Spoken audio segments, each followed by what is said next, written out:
Chapter 1. Zhao Yun woke up and rubbed her aching forehead. When she opened her eyes, she found herself in an unfamiliar environment. She was lying on a tattered bed covered with straw. Her body was covered with a thin quilt, which had a musty smell. Around her were dilapidated walls that were covered with dust. There was nothing else in the room except for a brick table that was missing half a leg. Zhao Yun's eyes turned, and she wanted to support her body to get up. What the hell is this place? She was a police officer. She chased after a thief on the road and was accidentally hit by a car. When she woke up again, she was already here. Mother, you're awake. Does your head still hurt? At this time, a child walked into the room. He was a boy of 3 or 4 years old. His voice was soft, and Zhao Yun's heart softened. However, this child was thin and his face was sallow. His pair of big eyes were sunken in. It was obvious that he was malnourished for a long time. The clothes on his body were also somewhat tattered and did not fit. It looked like they were made from adult clothes. Was there anyone in the modern world who was so poor that they would make their child look like this? Zhao Yun was stunned. For a moment, she was unable to come back to her senses. Mother? Was this child calling her? Mother, why are you ignoring Daodu? When the child saw that Zhao Yun was not speaking, he was a little scared. Ah. Zhao Yun rubbed her forehead and asked uncertainly, You're Daodu? I'm your mother. After Zhao Yun said this, the child's bright black eyes were covered with a layer of mist. He looked at Zhao Yun pitifully. Mother, do you not recognize Daodu? Zhao Yun looked at the child's aggrieved and sad face and her heart could not help but ache. Daodu. Her head hurt even more. In an instant, another person's memory emerged in Zhao Yun's mind. Zhao Yun knew that this memory did not belong to her. She had indeed transmigrated into this body. Her name was the same as hers, Zhao Yun. The original Zhao Yun went up the mountain to cut firewood. She accidentally tripped and fell, knocked her head, and fainted on the mountain. Fortunately, when the village's hunter Lu Lei went into the mountain, he found Zhao Yun and sent Zhao Yun back. However, the original Zhao Yun was still dead, and the current Zhao Yun soul crossed over. Mother, you don't want Daodu anymore, right? The baby began to cry sadly. Zhao Yun's heart was also a little more sour. A child who was only a few years old, if he lost his mother, how pitiful would that be? Daodu, mother just had a headache and forgot a lot of things. How can I not want Daodu? Zhao Yun softly coaxed. As she spoke, she hugged the child into her arms. Daodu, don't cry. The child felt the warmth of Zhao Yun's body and immediately stopped crying. The child's face was still stained with sparkling and translucent tears. Zhao Yun gently wiped away the tears on the child's face. At this time, there was a sound of footsteps outside the door. Yun, girl, are you home? The voice of an old woman sounded outside. Zhao Yun knew from the original owner's memory that this person was her grandmother, Hu Chunhua. Chapter 2. Hearing Hu Chunhua's voice, Daodu's delicate little face also became serious and his brows furrowed. Mother, great-grandmother is here again. She must be looking for trouble with you. Let's not go out. Daodu said to Zhao Yun in a childish voice. Zhao Yun sighed. This body's original owner had gotten pregnant before marriage. In ancient times, this was a shameful thing. The Zhao family also felt that Zhao Yun had lost face in the village because of her pregnancy before marriage. If Li Zheng hadn't come out and protected Zhao Yun would have been drowned in a pig cage. Although her life was saved, Zhao Yun was still kicked out of the Zhao family. The house they were living in now was the Zhao family's old house. After the Zhao family left Zhao Yun here, they didn't care about her. If it weren't for the kind neighbors who helped the mother and daughter, they might have starved to death. Hu Chunhua had always disliked Zhao Yun and her son. Whenever she saw them, she would speak ill of them. Now that she suddenly spoke in such an amiable voice, what kind of case was she trying to sell? Just when Zhao Yun was in a daze, the door was pushed open with a creak. The person who walked in was Zhao Yun's grandmother, Hu Chunhua. Behind her was her eldest aunt, Feng Zhangxia, and second aunt, Li Chuiying. Daodu's small body stood in front of Zhao Yun as if he wanted to protect Zhao Yun He stomped on the people who came in and asked angrily, "What are you doing here? Don't bully my mother," Daodu said in a childish voice. How could such a big child have the ability to protect others? However, it made Zhao Yun's heart feel warm. Zhao Yun looked up and coldly sized up the people who came in. She asked, "What are you doing here?" Hu Chunhua wasn't angry at Zhao Yun's unfriendly tone. Instead, she smiled and said to Zhao Yun, "Look at you, child. Of course I'm here to see you and your son. I even brought something for you." With that, Hu Chunhua said something to Li Chuiying. Li Chuiying brought a basket forward. There was some rice, flour, eggs, and a gene of pork in it. Zhao Yun's brows wrinkled. As the saying goes, one who is unaccountably solicitous for no reason. She didn't think that Hu Chunhua would suddenly have a conscience. Must have had some others it's you. You'd better take it back. It's also good for the family, right? Why don't you know what's good for you? Li Chuiying couldn't stand it anymore and jumped out to reprimand her. Zhao Yun sneered, "Second auntie, what are you talking about? What do you mean by I don't know what's good for me? Your grandmother gave you these things because she cares about you. You have to accept them." Zhao Yun's sneer became more intense. She didn't say anything and just stared at these people. She wanted to see what they were up to. Actually, I'm here today to discuss something with you. You're a descendant of our Zhao family. No matter what mistakes you've made, you're still a member of our Zhao family. So, I have to make plans for you. Hu Chunhua said a lot of things. She was playing the emotional card for Zhao Yun. Grandma, if you have something to say, just say it. There's no need to say more. Zhao Yun was a little impatient. Chapter 3. Zhao Yun's eyes were instantly filled with a layer of coldness, and the corners of her lips curled into a sneer. She was wondering why Hu Chunhua had come over to curry favor for no reason. So this was what she had in mind. Without waiting for Hu Chunhua to continue persuading her, Zhao Yun coldly rejected her. "No way." As she spoke, Zhao Yun began to chase Hu Chunhua and the others out. Hu Chunhua immediately became anxious and couldn't help but scold, "You wretched girl, are you trying to anger me to death? Aren't I doing this for your own good? Look, you're an unmarried girl with a child by your side. Do you know how many people are gossiping about you? Even our old Zhao family is being laughed at by so many people. If we give Daodu away, you're still young and can still find a husband." Li Chuiying chimed in from behind, "That's right, Yun. Your grandmother is doing this for your own good. If we give Daodu away to a wealthy family, he'll be able to enjoy life there. When he becomes the young master of that family, he'll be served lavishly every day. It's not like we're selling Daodu away." Zhao Yun felt disgusted by the way the mother-in-law and daughter-in-law echoed each other.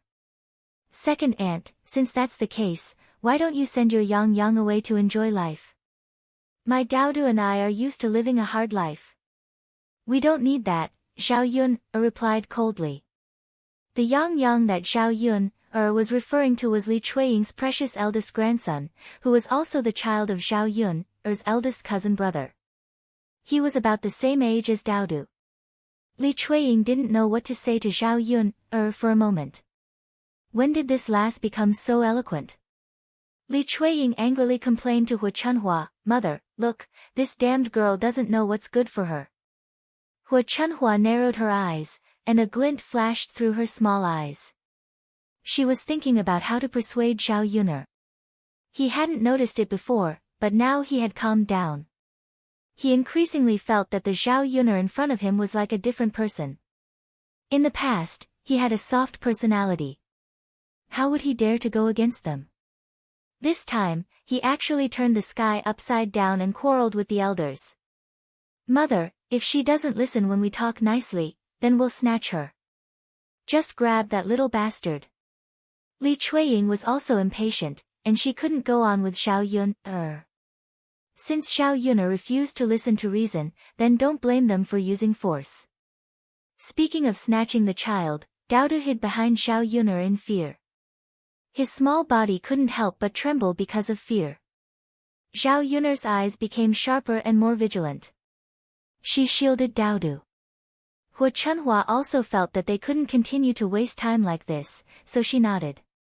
They had to take this child back. The mother-in-law and daughter-in-law looked at each other. They were ready to take action. There were 3 of them, and Zhao Yuner was alone. It was naturally easy to snatch the child.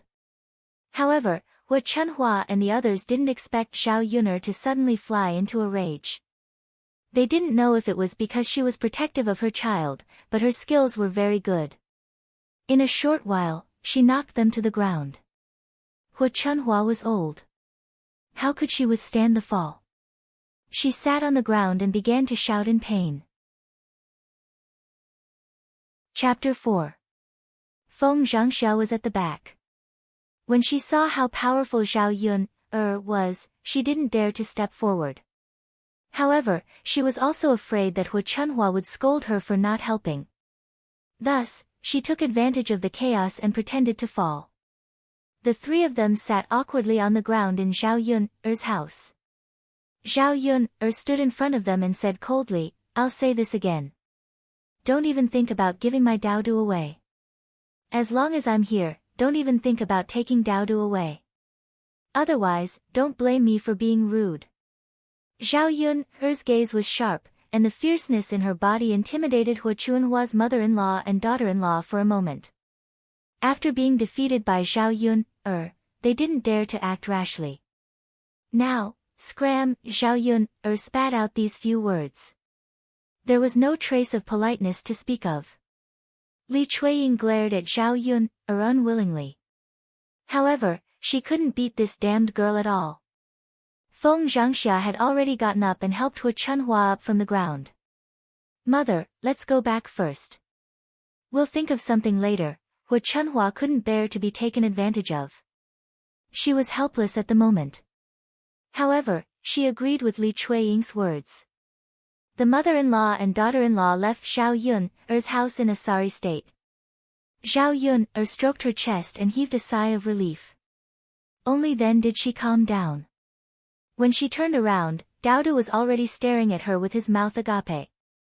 Zhao Yuner thought that her ferocity had scared Dao Du. She couldn't help it. She just couldn't hold it in.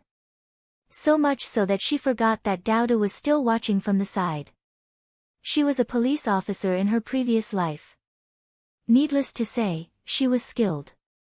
Not to mention a few women, even if a few strong men came, they would not be a match for him. Back then, the training in the army was not for nothing. The corner of Zhao Yuner's mouth pulled out a smile, and she gently said to Dao Du, "Dao Du, what's wrong? Are you scared by mother?" Zhao Yuner felt a little guilty.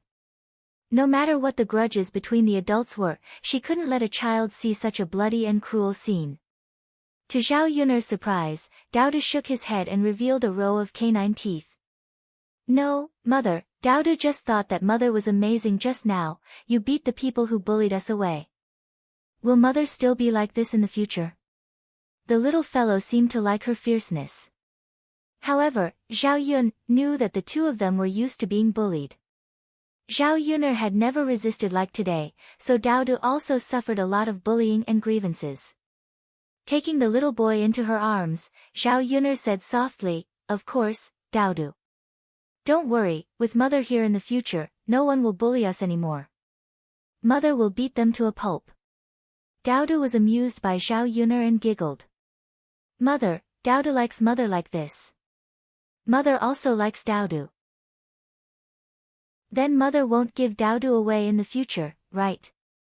The little boy was a little worried because of what Hu Chunhua and the others said. Zhao Yuner patted Daodu's head. Of course not, no one can take Daodu away from mother. Daodu will never leave mother.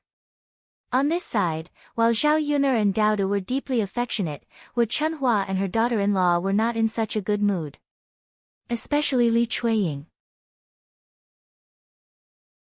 Chapter 5.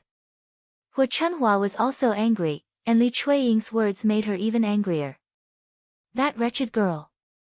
I've been too polite to her. I have to teach her a lesson. But mother, we don't know where that girl got her skills from. We can't beat her. How did we get that bastard here? Li Chuiying asked. Of course we have to think of a way. Can't you use your brain and think about it? Hu Chunhua said. Li Chuiying curled her lips and began to think hard. The reason why the mother-in-law and daughter-in-law were so persistent was that Daodu was too valuable to them. There was a rich family in the town. The rich old man couldn't give birth to a son, so he went to the various villages to look for boys. If they were sent to him to be his son, he would directly give him 200 taels of silver and some other benefits. In ancient times, 200 taels of silver was not a small amount. It was enough to buy a lot of things. 1 mu of land was only 7 or 8 taels of silver. However, the people in the countryside valued boys over girls, and the idea of boys carrying on the family line was very serious. Unless the family really couldn't survive, otherwise, they would never sell or give away the boys at home. After Hu Chunhua's mother-in-law and daughter-in-law heard about this matter, they thought about the 200 taels of silver and started to have designs on Daodu. Mother, let third brother's wife go later. That girl listens to third brother's wife the most. If she still doesn't agree, let third brother break that wretched girl's legs. I don't believe that she has the ability to go against her parents. Li Chuiying suddenly thought of this idea and said excitedly. The saliva in her mouth splashed and splashed on Feng Zhangxia's face. Feng Zhangxia couldn't help but feel nauseous. Her second sister-in-law's saliva was so strong and smelly that she wanted to vomit just by smelling it. Hu Chunhua's eyes lit up when she heard Li Chuiying's words. She thought that Li Chuiying's idea was good. Let's go back quickly and talk to third brother and his wife. Zhao Yun's forehead still had some pain. After using all her strength, her whole body also seemed to be a little sore. In the end, it was because the original owner's body was too weak. In the past few years, the mother and daughter had not eaten many full meals. Their nutrition could not keep up, so how could their bodies be well? Before, there was no other way. The original owner was a girl with a baby behind her. She couldn't do anything. But now that she had transmigrated, things were different. From now on, she couldn't let Daodu continue to starve with her. She had to take good care of her body. Otherwise, she wouldn't have enough strength to fight. Goo, Daodu's stomach growled. Daodu raised his head and looked at Zhao Yuner in embarrassment before rubbing his stomach. Daodu must be hungry. Mother will go and cook, Zhao Yuner said. Mother, Daodu will help you with the fire. The baby obediently followed over. Zhao Yuner followed the original owner's memories to the kitchen. Although it was called a kitchen, it was just a simple shed built with a few pieces of wood. One side of it was attached to her house. There was a simple stove in the shed. When they first moved to this house, they didn't have a stove. It was the village's hunter, Lu Lei, who helped build it. Chapter 6. Zhao Yun knew that Lu Lei was interested in her. She also felt that Lu Lei was a good person. It was just that she was dragging a baby behind her. The reason why she didn't want to be with Lu Lei was because she didn't want to wrong Daodu. Secondly, she didn't want to compromise. Thirdly, Lu Lei was such a good person. He would naturally be able to find a girl who would treat him better. Zhao Yun went to the front of the stove. In addition to a cold pot, there were only a few broken bowls on the stove, as well as oil jars and salt jars that had already reached the bottom. As for food, there was only a little bit of flour left. She estimated that after 2 more meals, there would be nothing left to eat. Zhao Yun secretly sighed in her heart. No matter what, she had to earn money and find food in the shortest time possible. She couldn't let Dao starve. Although there was some pressure, for a modern person from the 21st century, she didn't believe that she couldn't do it with her own hands and brain. "Mother, what are we eating for lunch?" Dao came over and asked in a childish voice. Perhaps he was really hungry and wanted to eat something. "Mother will make noodles for Dao for lunch, okay?"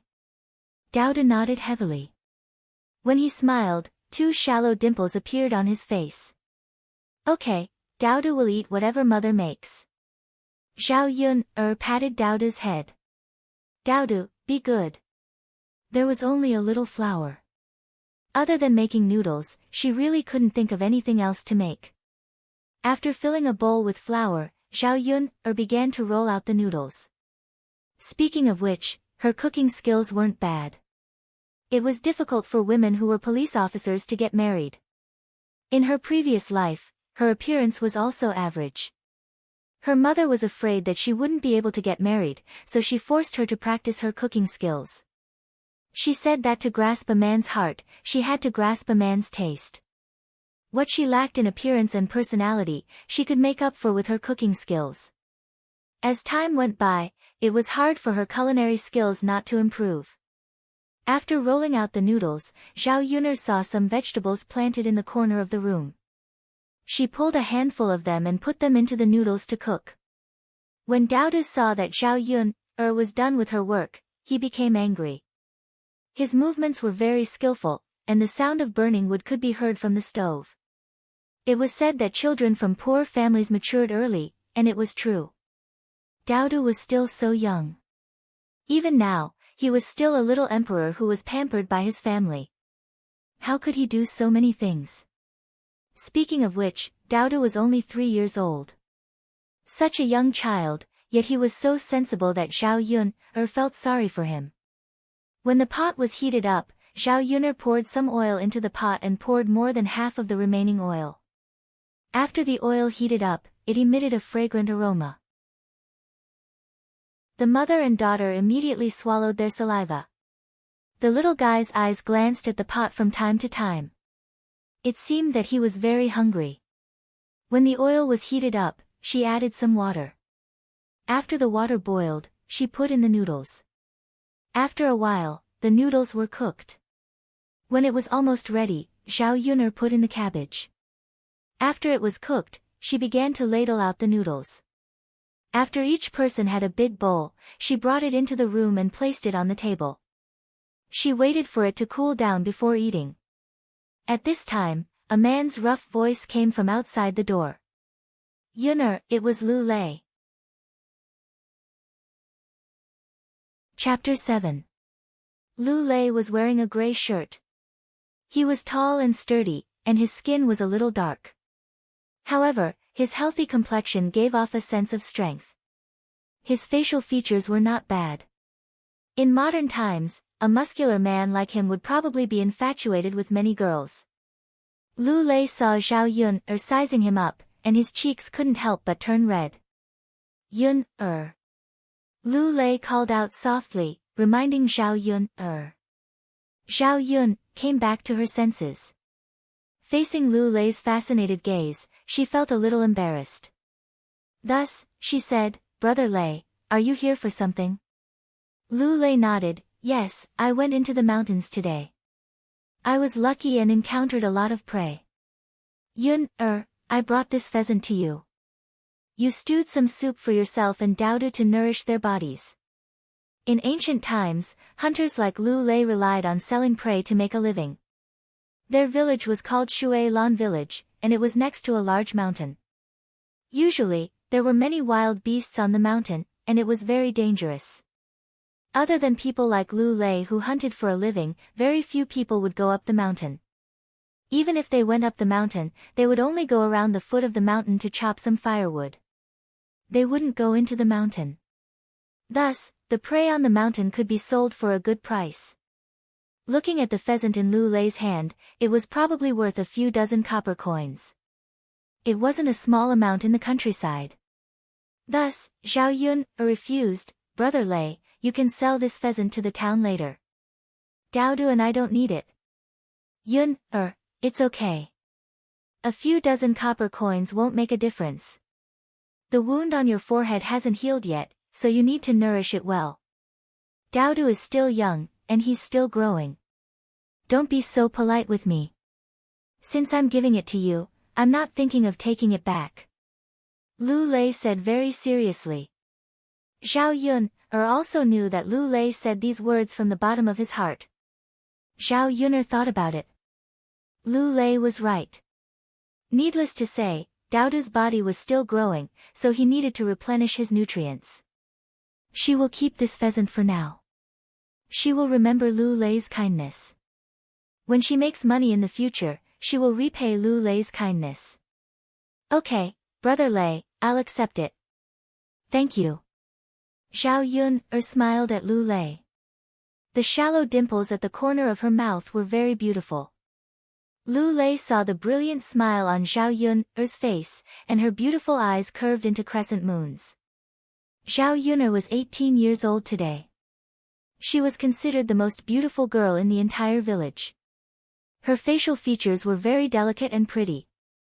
If it wasn't for the fact that he was so skinny that his skin was a little sallow, he would be even more charming. Therefore, she looked very beautiful when she smiled. Lu Lei felt that his heart was beating faster, and his face was flushed red with embarrassment. He stuttered a little as he replied, You're welcome, Brother Lei. Are you thirsty? Do you want to come in for a drink? Zhao Yun invited him. There's no need, Yun.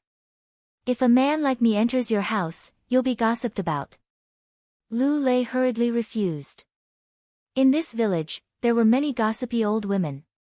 If people knew that he entered Zhao Yun's house, who knew what kind of things he would be said about him? He didn't care. A man like him was thick-skinned, so it wasn't a big deal to be scolded. However, Zhao Yun was different. Chapter 8. Zhao Yun was stunned. She didn't expect a man like Lu Lei to be so considerate and think so much for her. Brother Lei Zi, wait for a while. I'll get a bowl of water, Zhao Yun said. As Zhao Yun spoke, Lu Lei saw the thin figure turn and enter the dilapidated house. After a while, she came out with a big bowl of cold water. Brother Lei Zi, here. Zhao Yun smiled and handed it to Lu Lei. Lu Lei took it and drank it in 2 or 3 mouthfuls. After wiping the water from the corner of his mouth, he smiled at Zhao Yun. At this moment, his heart was filled with happiness that he had never felt before. Not far away, Qin Hailan, who came back from picking vegetables in the vegetable garden, saw this scene and made a hissing sound. Hey, are the two of you together? Look at you, your relationship is quite good. From afar, you look very compatible. Zhao Yun frowned and was a little unhappy. She glared at Qin Hailan. Qin Hailan was only in her 30s and was famous in the village for being a gossipy woman. She loved to gossip, and all the bad things were spread by her big mouth. She lived not far from Zhao Yun and could be considered a neighbor. When she had nothing to do, she liked to come over to find trouble and bully Zhao Yun. She also knew that Zhao Yun didn't have her family to protect her now. Even if she was bullied, no one would come forward to help her. If it was the Zhao Yun of the past, she might not say anything. But now, Zhao Yun couldn't stand being bullied. Zhao Yun replied to Qin Hailan in a cold voice, Auntie, you have to be responsible for what you say. There's nothing between me and Brother Lei Zi. You're talking nonsense. If I hear any rumors in the village, I won't let you off easily. Qin Hailan was stunned. She didn't expect that Zhao Yun, who usually listened to her words, would know how to resist at this time. What the hell? Lu Lei hurriedly added, That's right, Auntie. You can't talk nonsense. Yun and I are innocent. If your words are heard by the people in the village, won't it just ruin Yun-er's reputation? Qin Hailan was not a kind person either. Seeing Lu Lei and Zhao Yun criticizing her, she spat. What are you two pretending for? You've been together for a long time. Do you think that the villagers won't know if I don't tell them? Zhao Yun, why else would I call you cheap? Didn't you hook up with a wild man and give birth to a little bastard? Now you're seducing Lu Lei. And Lu Lei, you really don't have any guts. If you like her, just marry her. Why are you being so hesitant? Are you still a man? I think you two adulterers are a good match for each other. Qin Hailan screamed at the top of her voice, which made Zhao Yun even more disgusted. And her screaming had the intention of letting the other neighbors come over to watch the show. A few people had already surrounded Zhao Yun's house. At this moment, Daodu heard the noise and came out of the house. When he heard Qin Hailan's words, he pounced on Qin Hailan angrily. I won't allow you to talk about my mother. I'm not a little bastard. Chapter 9. Zhao Yun's heart tightened. She hurriedly ran over and picked up Daodu from the ground. Then, she checked the injuries on Daodu's body. The skin on Daodu's knees and hands had been scraped, and blood was seeping out. Daodu, does it hurt? How are you feeling? Zhao Yun asked worriedly. Daodu shook his head. His black, gem-like eyes were misty. He bit his lower lip and said, Mother, it doesn't hurt. Daodu doesn't hurt. Zhao Yun knew that Daodu just didn't want her to worry. It was because of this that her heart ached even more. Zhao Yun stood up immediately. Daodu, Mother will avenge you. Damn it, if the tiger didn't show its might, she would be treated as Hello Kitty. Zhao Yun glared at Qin Hailan as if her eyes were about to spit fire. Being stared at by Zhao Yun like this, Qin Hailan felt a little scared for a moment. At this moment, some villagers came over. How can you bear to hit a child like this? Zhao Yun questioned.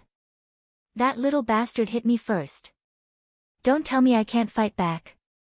Zhao Yun sneered. So you're saying that you're going to argue with a 3-year-old child? You're the one who scolded him first, aren't you? Qin Hailan's anger was immediately suppressed by Zhao Yun. However, she was still unwilling to give up. I'm telling the truth. Why can't I say it? If you don't want others to say it, then don't do it yourself. There are so many people in the village. Why don't I scold you instead of others? You're twisting words and forcing logic. Zhao Yun didn't want to be polite with Mulan. This kind of person deserved to be taught a lesson. She should give her a good beating and teach her a lesson. Naturally, she would be obedient. Therefore, Zhao Yun slapped Qin Hailan's face. Suddenly, a palm print appeared on Qin Hailan's face. The corner of his mouth was bleeding from Zhao Yun's slap. Zhao Yun had indeed used all of her strength in that slap. In the future, if I hear you calling me a slut, calling my son a bastard, or spreading rumors about me, I'll beat you up every time I see you. Zhao Yun warned fiercely. She knew that in this era, if she wasn't strong enough, she would only be bullied. Qin Hailan was stunned by Zhao Yun. It took her a while to react. You dare to hit me, I will fight with you. Qin Hailan said, rushing towards Zhao Yun. Zhao Yun turned sideways and dodged. When Qin Hailan dodged to the front, she kicked Qin Hailan's butt again. Qin Hailan fell to the ground all of a sudden and fell flat on her face. The onlookers were almost stunned. Was this really Zhao Yun? When did this woman, who was usually gentle and weak, become so tough? It was so easy for her to deal with Qin Hailan. Ouch, it's so painful. Murder. Murder. Zhao Yun killed someone. Qin Hailan began to shout. At this time, some villagers who were watching the scene couldn't help but criticize Zhao Yun. Little girl Yun, aren't you going a bit too far by doing this? Look at how badly you've hurt him. The one who said this was an old woman who usually liked to gossip. She joined Qin Hailan in criticizing Zhao Yun'er. Chapter 10. What's so interesting about that? I'm just telling the truth. Ha, the truth. I'm just giving her an eye for an eye, a tooth for a tooth. Why don't you talk about how badly my Dodo was hurt? He's only 3 years old. As Zhao Yun'er spoke, she pulled Dodo to the front of the onlooking villagers. The injuries on Dodo's body were a little shocking. How could they do such a thing to a child and injure him to this extent? Everyone sympathized with the weak, and these villagers were naturally the same. Seeing that Dodo was seriously injured, they all felt sorry for this poor child. Sigh, how could she hurt a child? Is she still human? That's right, no matter what an adult does, she can't be calculative with a child. And he's only 3 years old. If his injuries were more serious, wouldn't he lose his life as well? Is this even something a human would do? More and more people were criticizing Qin Hailan. The old woman, who was originally defending Qin Hailan, did not know what to say anymore. Qin Hailan was taught a lesson by Zhao Yun'er. In the eyes of these villagers, Qin Hailan deserved it. If someone else bullied their child like this, wouldn't they fight with their lives on the line? Zhao Yun'er was also very grateful for the words of these villagers. Holding Dodo's hand, she bowed to the crowd and said, "Thank you for speaking up for justice. We don't like to cause trouble, but if someone comes to bully us, I'm not someone to be trifled with." Today, Qin Hailan's fate was a warning to the crowd. It could also be considered as letting these people know how powerful she was. When today's matter spread, Zhao Yun'er predicted that she might become famous in the village. After watching the show, the villagers left one after another. Qin Hailan was also helped back by others. Zhao Yun'er's door was suddenly quiet. Lu Lei stood at the side, feeling a little complicated. When he looked at Zhao Yun'er, there was a little more heartache in his eyes. Zhao Yun'er seemed to have suddenly changed into a different person. He knew that it was all because of reality. If she wasn't strong enough, she wouldn't have allowed Dodo to suffer such grievances today. Qin Hailan might even spread rumors about the two of them. Instead, he taught Qin Hailan a lesson, and Qin Hailan behaved herself. Yun'er. Lu Lei called out to Zhao Yun'er. Zhao Yun'er raised her eyes, and the two people's eyes met. "Brother Lei Zi, what's wrong?" Zhao Yun'er asked. Yun'er, Lu Lei really wanted to ask if Zhao Yun'er was willing to marry him. After marrying him, he would definitely do his best to protect the two of them. He would not let them suffer any grievances, nor would he let them go hungry. But when the words were at the tip of his tongue and he looked into Zhao Yun'er's eyes, he suddenly choked on his words and couldn't say anything. "Brother Lei Zi, what about me?" Zhao Yun'er asked in confusion. Lu Lei's lips curled into a smile. In the end, he still didn't have the courage to say it. "Nothing, I just wanted to say that you should quickly help Dodo into the house and wipe Dodo's wound." "I'm a man. I won't go in." Zhao Yun'er nodded. "Okay, Brother Lei Zi, then you should go back. Be careful on the road. Also, thank you for the pheasant." Chapter 11. Zhao Yun'er carried Dodo into the house. Seeing Dodo's injuries, Zhao Yun'er's heart ached.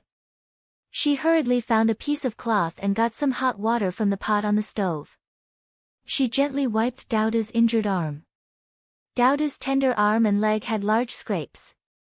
Zhao Yun wiped away the blood around the wound. It was a pity that there was no iodine in ancient times. Zhao Yun'er was worried that such a heavy wound would become inflamed. She raised Dodo's little hand and blew on it. Zhao Yun'er asked, "Dodo, does it hurt a lot?"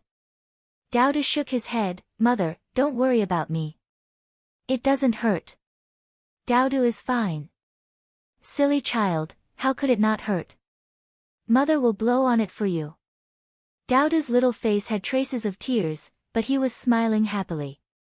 Daodu, look at your scrapes. How can you still smile? Mother, it's because Daodu is happy. Daodu likes it when mother scolds people. This way, no one will dare to bully us. Mother wasn't like this before. Daodu said in a childish voice. Zhao Yun felt sad when she heard this. If she was as weak as the original owner, she would have been bullied to death today. Daodu would have suffered for nothing. Of course. Mother will protect Daodu well. Come, Daodu, you must be hungry. Mother will feed you. Zhao Yun said as she brought over the cold noodles from the table. Mother, you eat too. Daodu can eat by himself. Daodu said with a serious face.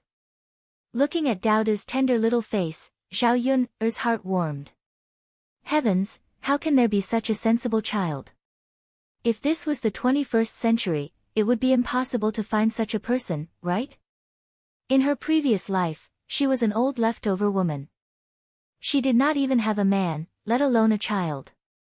However, she was also very fond of children. In this life, Daodu was such a sensible child.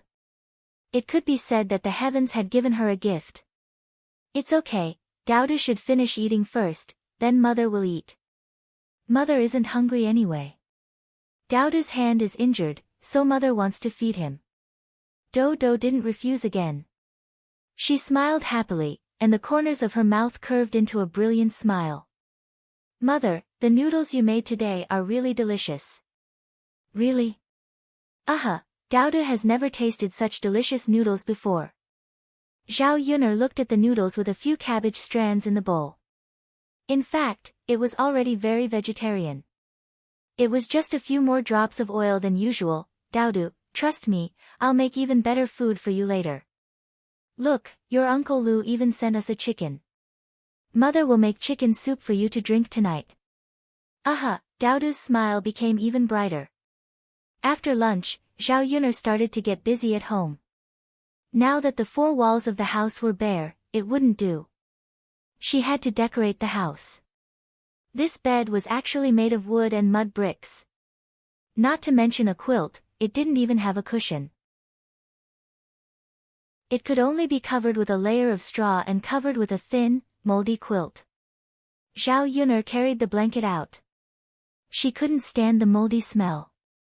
The house was so damp because the roof was leaking in several places. It was fine on normal days, but when it rained, the roof would leak in. Mother. Daodu saw Zhao Yun'er come out and stuck to Zhao Yun'er. Chapter 12. Mother, Daodu likes to follow you. Zhao Yun'er smiled helplessly. Okay, then Daodu will follow me.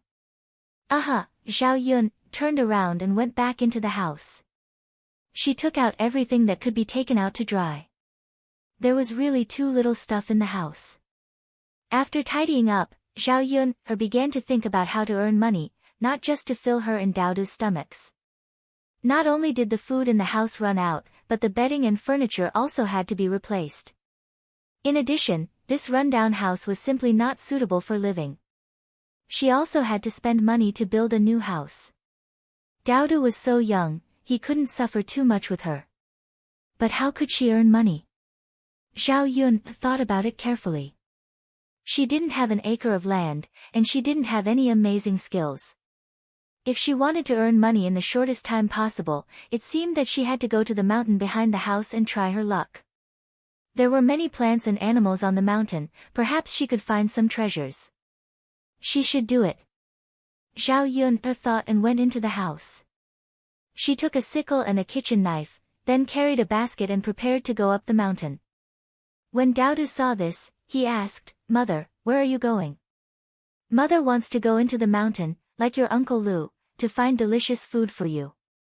Later, I can exchange it for money, and then I can buy more good things for Daodu. The world of children was simple. When Daodu heard Zhao Yun say this, he quickly nodded in response. Okay, Mother, Daodu also wants to go. Zhao Yun looked at Daodu's injuries and said, Daodu, you can't go. Stay at home. Dowdu looked at Zhao Yuner pitifully. But mother. Dowdu just wants to go with us. When Zhao Yuner saw Dowdu like this, her heart softened. She thought that it was not safe to leave Dowdu alone at home. Hu Chunhua and the others still wanted to give Dowdu away. Who knew if they would snatch Dowdu away when she was not at home?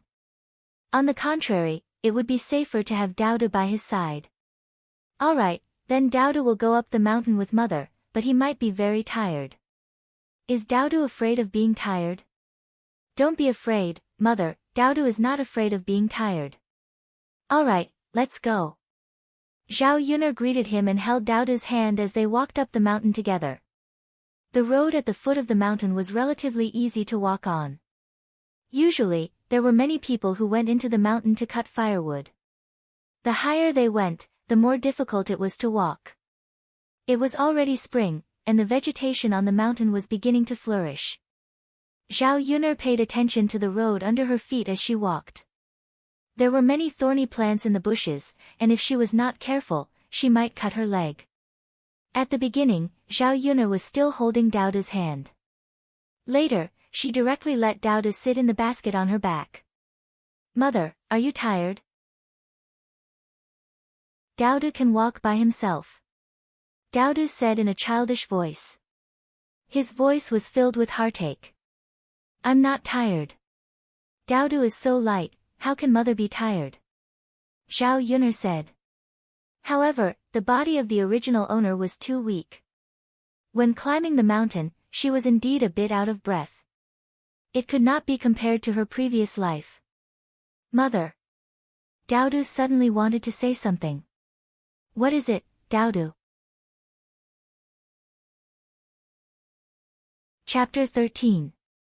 Dowdu still remembered what Mulan had said today. Children were more sensitive.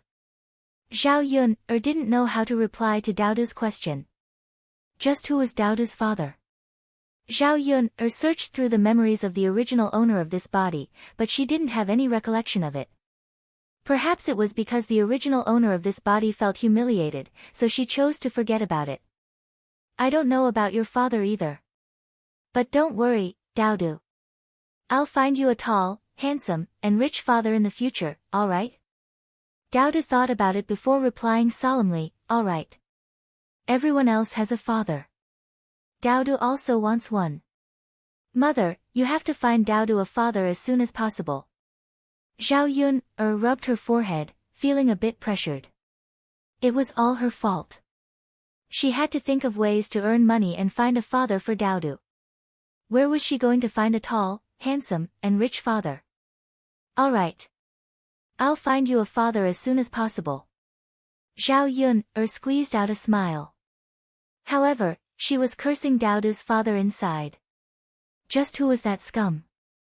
He ran off after sowing his seed, leaving the original owner and Dowdu to suffer. It was best if she didn't run into a man like that. Otherwise, she would definitely teach him a lesson. Naturally, she wouldn't let Dowdu reunite with him either. Just after Zhao Yuner cursed, in a courtyard in the capital, a handsome man sneezed several times in a row.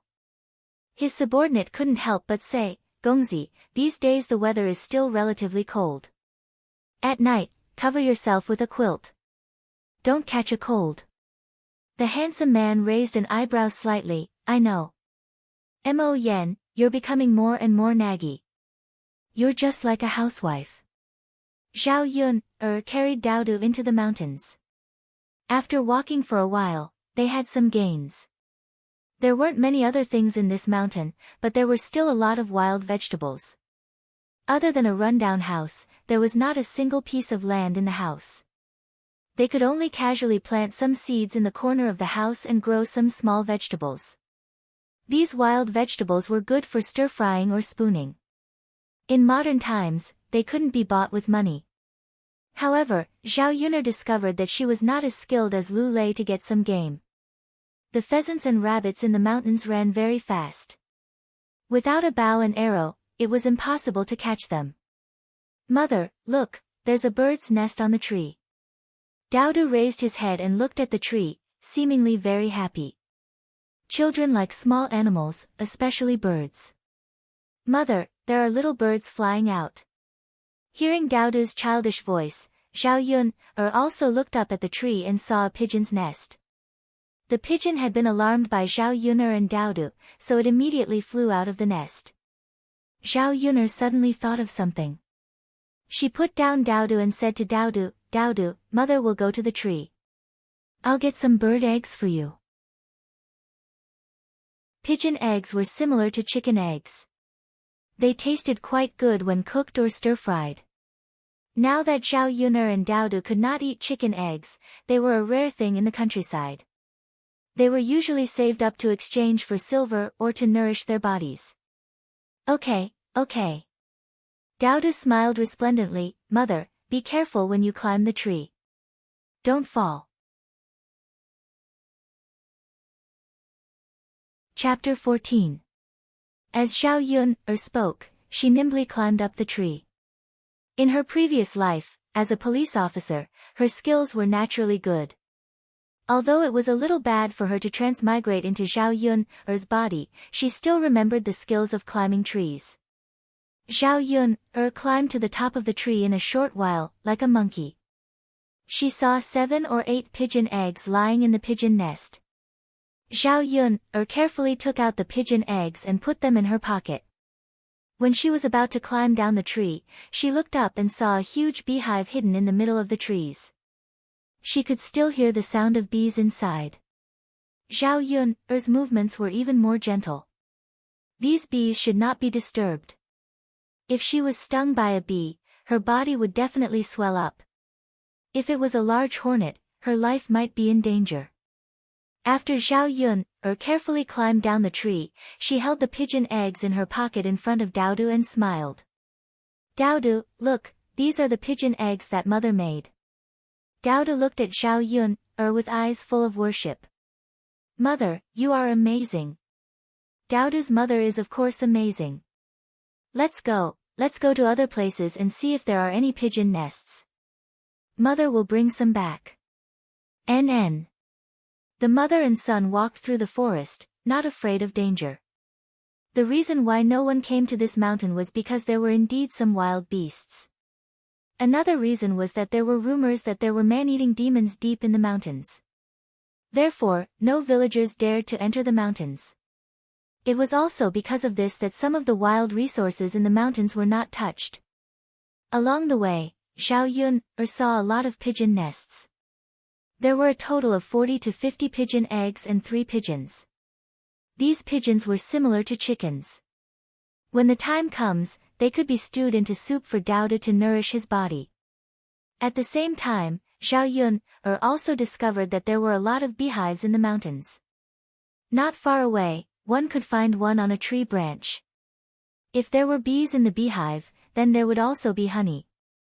In this day and age, honey was definitely a good thing.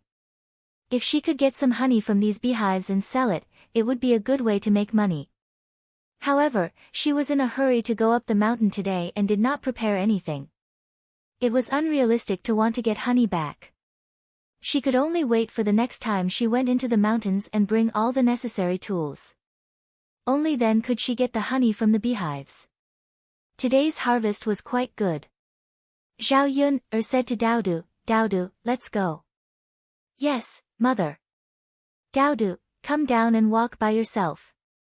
Mother is tired of carrying Daodu. Silly child, didn't I said I'm tired? But mother, your forehead is sweating. Daodu will help mother wipe it off. At the same time, Daodu raised his little hand and used his sleeve to wipe away the beads of sweat on Zhao Yun's forehead. Seeing Daodu's sensible face, Zhao Yun couldn't help but smile. She kissed Daodu's cheek heavily. Thank you, Daodu. Chapter 15. These people were Zhao Yun's parents, Zhao Wenhua and Liang Jinxiao, as well as her older sister, Zhao Ping. In the original owner's memories, her parents were quite good to her, but their temperaments were a bit soft. Especially the original owner's father, who was a bit blindly filial and listened to Hua Chunhua's words. If it weren't for the original owner's parents' temperament being a bit soft, the original owner wouldn't have had such a hard time these past few years. Nyangqin, its grandmother, grandfather, and aunt. Daodu said in a childish voice. I don't know why your grandmother, grandfather, and grandfather are looking for us. Zhao Yun's mouth was muttering, but her heart had a bad premonition. When Zhao Yun walked over, Zhao Wenhua and Liang Jinxiao stepped forward and said to Zhao Yun, with a smile, Yun, you're back. Why weren't you home just now, where did you go? Without waiting for Zhao Yun to speak, Zhao Ping's sharp eyes saw that Zhao Yun's basket was filled with good things. A somewhat shrill voice called out, Nyangqin, she must have gone up the mountain, there are pigeons and pigeon eggs in the basket. Zhao Yun glanced at Zhao Ping. Zhao Ping was only 19 years old, not much older than Zhao Yun. Although they were born from the same mother, Zhao Ping had a birthmark on her face, which affected her overall beauty, so she couldn't find a good marriage partner and still stayed at home at such an old age. In ancient times, a 19-year-old girl was an old girl. If she stayed at home, people would gossip. Zhao Ping and Zhao Yun were not on good terms since they were young. She was picky and didn't like Zhao Yun, but she was close to the other cousins. When the original owner got pregnant before marriage, she made a lot of sarcastic remarks in front of the original owner's parents. Zhao Ping also contributed a lot to the original owner's suffering these past few years. Big sister, I'm going up the mountain. What does it have to do with you? Am I bothering you? Is it necessary for you to shout so loudly in front of father and mother? Zhao Yun replied snappily. Zhao Ping was also very indifferent to this. Mother, look at what she's saying. Zhao Ping didn't expect Zhao Yun to talk back. She complained to Liang Jinxiao angrily. Zhao Ping rolled her eyes. She felt that Zhao Ping was even more disgusting. Liang Jinxiao looked at Zhao Yun and said in a very gentle tone, Yun, you went up the mountain just now, right? Zhao Yun nodded. In fact, Liang Jinxiao was very good to the original owner. Many times, he secretly sent some money and food. Zhao Yun was not an unreasonable person. She would be good to whoever was good to her. If someone was bad to her, she would naturally not be polite. Yun, you can't casually go into the mountain. It's dangerous. If something happened to you, mother would be worried to death. Liang Jinxiao held Zhao Yun's hand and said, Mother, I'm fine. I can take care of myself. I'm not a child. In order to let Daodu eat and wear warm clothes, I have to go into the mountain to find something good. Liang Jinxiao looked at Zhao Yun and sighed. Chapter 16. After Zhao Ping finished her words, she walked forward and was about to take the pigeon eggs from Zhao Yun's basket. Zhao Yun pushed Zhao Ping's hand away. She hadn't even said that she would give them to her, but Zhao Ping was being so self-conscious. Mom, look. Aren't they just a few pigeon eggs? She doesn't even want to give them to us. You've given her so many good things. She's so heartless. Zhao Ping complained in front of Liang Jinxiao. Zhao Yun sneered. Zhao Ping was really good at sowing discord, but she wasn't easy to deal with. Sister, you have to have a conscience. When did I say that I wouldn't give them to my parents? Then why didn't you let me touch them just now? Isn't it because you don't want me to take them? Sister, you're really good at reading minds. How did you know what I was thinking? Zhao Yun said coldly. You, Zhao Ping glared at Zhao Yun angrily. Why didn't she realize that Zhao Yun was so eloquent before?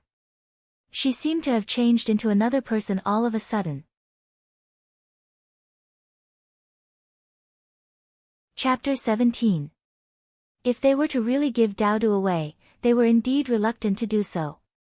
Yun'er. All right then. Mother won't make things difficult for you. Mother will go back and have a good talk with your grandmother. Liang Jinxiao thought about it and decided to let it go. She didn't agree with giving Daodu away from the start. If it wasn't for Hu Chunhua making a big fuss, she wouldn't have come this time. Mother, go back and tell grandmother. She'll definitely scold you again. Zhao Ping said noisily. She glared at Zhao Yuner with dissatisfaction. You selfish brat. You only think about yourself and this little bastard. You don't care about father and mother. When Zhao Yuner heard Zhao Ping call Daodu a little bastard, her eyes shot out a cold light.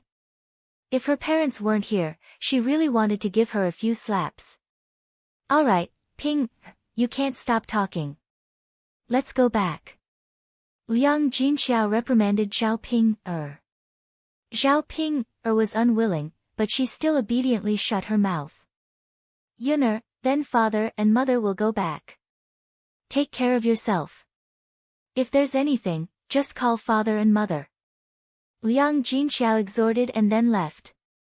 Zhao Yuner turned around and saw that Daodu was a little disappointed.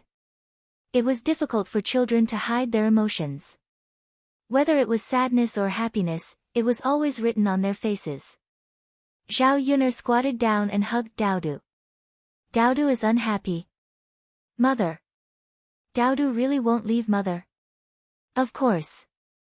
No matter who it is, don't even think about separating Daodu and mother. But grandmother, grandfather, grandmother, and the others all want to give Daodu away. Mother didn't agree, so they can't give it to anyone. Don't worry, Daodu, mother will protect Daodu. Yes, yes. The worry on little Bun's face finally dissipated a little. In the afternoon, Zhao Yun tidied up the house and cleaned it inside and out. The places that could be repaired by themselves were repaired with hammers and nails. In her previous life, she was an expert in fixing all kinds of things in the office. She didn't expect that she would be of use here. However, there was nothing she could do about the holes in the walls and the roof. He couldn't live in this house for long. The best way was to save enough money and build a new house as soon as possible. There were a few broken jars in the house. Zhao Yuner took them out and washed them with the water in the water tank. When they went up the mountain the next day, they would fill it with honey. Daodu was also helping by the side, his little hands helping to wash some small things from time to time. Although he was busy, Daodu seemed to be very happy. He completely treated it as if he was playing with Zhao Yuner. After cleaning for an entire afternoon, the water in the water tank was about to reach the bottom of their feet. Zhao Yuner said to Daodu, Daodu, why don't you stay at home by yourself for a while? Mother will go get some water. Mother, Daodu will go with you. It's dangerous by the river. Daodu can stand by the river later. Can he stand a little further away? Okay, Daodu will listen to mother. Okay. Just as Zhao Yuner was about to leave, she saw a 16 or 17-year-old boy walking towards her house. The boy had delicate features and was almost 1.8 meters tall. However, he was too thin. In this era, children didn't eat well when they were growing. The person who came was none other than Zhao Yuner's younger brother, Zhao Tianan. Chapter 18. Zhao Yuner's family had a total of 6 people. In addition to Zhao Yuner's parents, there was Zhao Ping'er, and 2 younger brothers, Zhao Tianan and Zhao Tianfu. Zhao Tianan was 16 years old, and Zhao Tianfu was only 8 years old this year. These 2 younger brothers were closer to her, especially Zhao Tianan. When he had nothing to do, he would come over and help her. Seeing Zhao Yuner carrying a bucket of water, Zhao Tianan hurriedly took it. He said, "Second sister, I'll go fetch the water. You rest." Usually, Zhao Tianan came to fetch water many times, and Zhao Yuner did not refuse. Now that she had transmigrated, the body of the original owner was weak and did not have much strength. Naturally, she could not compare with Zhao Tianan, a 1.8 meter tall young man. After Zhao Tianan carried the water a few times, he filled the water tank to the brim. However, there was a layer of sweat on his forehead. Zhao Yuner handed over a handkerchief. Come, Tianan, wipe the sweat on your head. Are you tired? Zhao Tianan took it and wiped it. A smile appeared on his young face, revealing his cute little canine teeth. Second sister, it's okay. I'm not tired. If you're not tired, why are you sweating so much? Sit down and rest. Second sister will pour you some water to drink. Zhao Yuner said, then turned to the table and poured a glass of water for Zhao Tianan. Zhao Tianan smiled shyly. Thank you, second sister. Why are you thanking me? Second sister should be thanking you. Second sister, we're a family. This is what I should do.